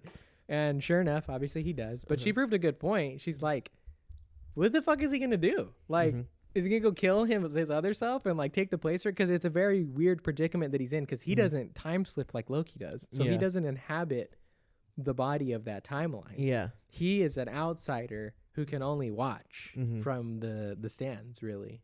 He can't go interact with his kids. He can't interact with himself, really. I mean, maybe he can, who knows? But like, it's an interesting lot that he's in. But I do like the line that he has, because I think it's very, very, I think this part is very satisfying in that he has been a person who believes that he's lived outside of time, right? Because they led everybody to believe that time doesn't exist at the TVA or whatever. And so the fact that his final line on screen, at least as far as we've seen him for now, is, I think I'm just going to sit here and let time pass for a little bit. It's like he just gets to be a normal person. Good, it's so good, dude. It's awesome. It's fucking beautiful. Love it. It really is. And then that fucking theme plays, bro. Holy shit, it's good. I love it so much because they've been building this in season 1, but like the notes in that theme are if you go by traditional standards, are very much a villain theme. The bum bum bum bum bum, right under the right context with a villainous reveal. You could see Loki coming out and enslaving humans and talking about glorious purpose. Yeah, especially with like I think it's like the dun, like the violins behind it. It's almost creepy at times, right? Yeah. But they somehow made it fucking heroic as fuck. Like the redemption is felt in that theme. And it's just so epic. I love it so much. I learned how to fucking play it on the guitar, and I have literally been playing it like every night. Like I just listen to it all the time, bro. It's so good. I love it. Yeah, dude. I love it. No, yeah, it was such a great episode. Such a great ending. Like, way to stick the land. Like, this is how you stick the landing. Seriously, this is a finale done like perfectly right. Honestly, I can't complain about a single thing across this whole season, really. Yeah, I think the only thing I would say about this season is just like, I wish we would have got a little bit more of like, B-15 or something like, something like that.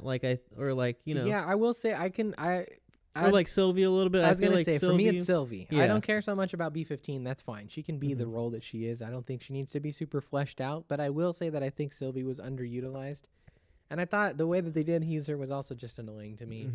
Because she's very much just like, yeah, fuck you guys. Your problems aren't real. What the fuck? You're crazy. That's not going to be true. And then she sees it and she's like, guys, the problem's real. Yeah. And like, that's it, you know? And then at the end, she has her moment with Loki or whatever, and that's fine. But she was certainly a much better and I think more developed character in the first season. So that was a little lackluster. I can agree with that. But yeah, that was my only, I think my only problem with it. But not enough season. To take away from it, I don't think. Not even in the slightest. Like, it was still really fucking good. It was important to put the focus on Loki, because I think season 1 was very much about the two of them. Yeah. And in this one, they're like, okay, we did that. Now it's time to focus on this Loki. Exactly. Right here. It's about him and his choices that he has to make. Yeah. Really good. Really good. Cannot complain about this shit at all. It is great. Loki is on Disney Plus. Go fucking watch that shit.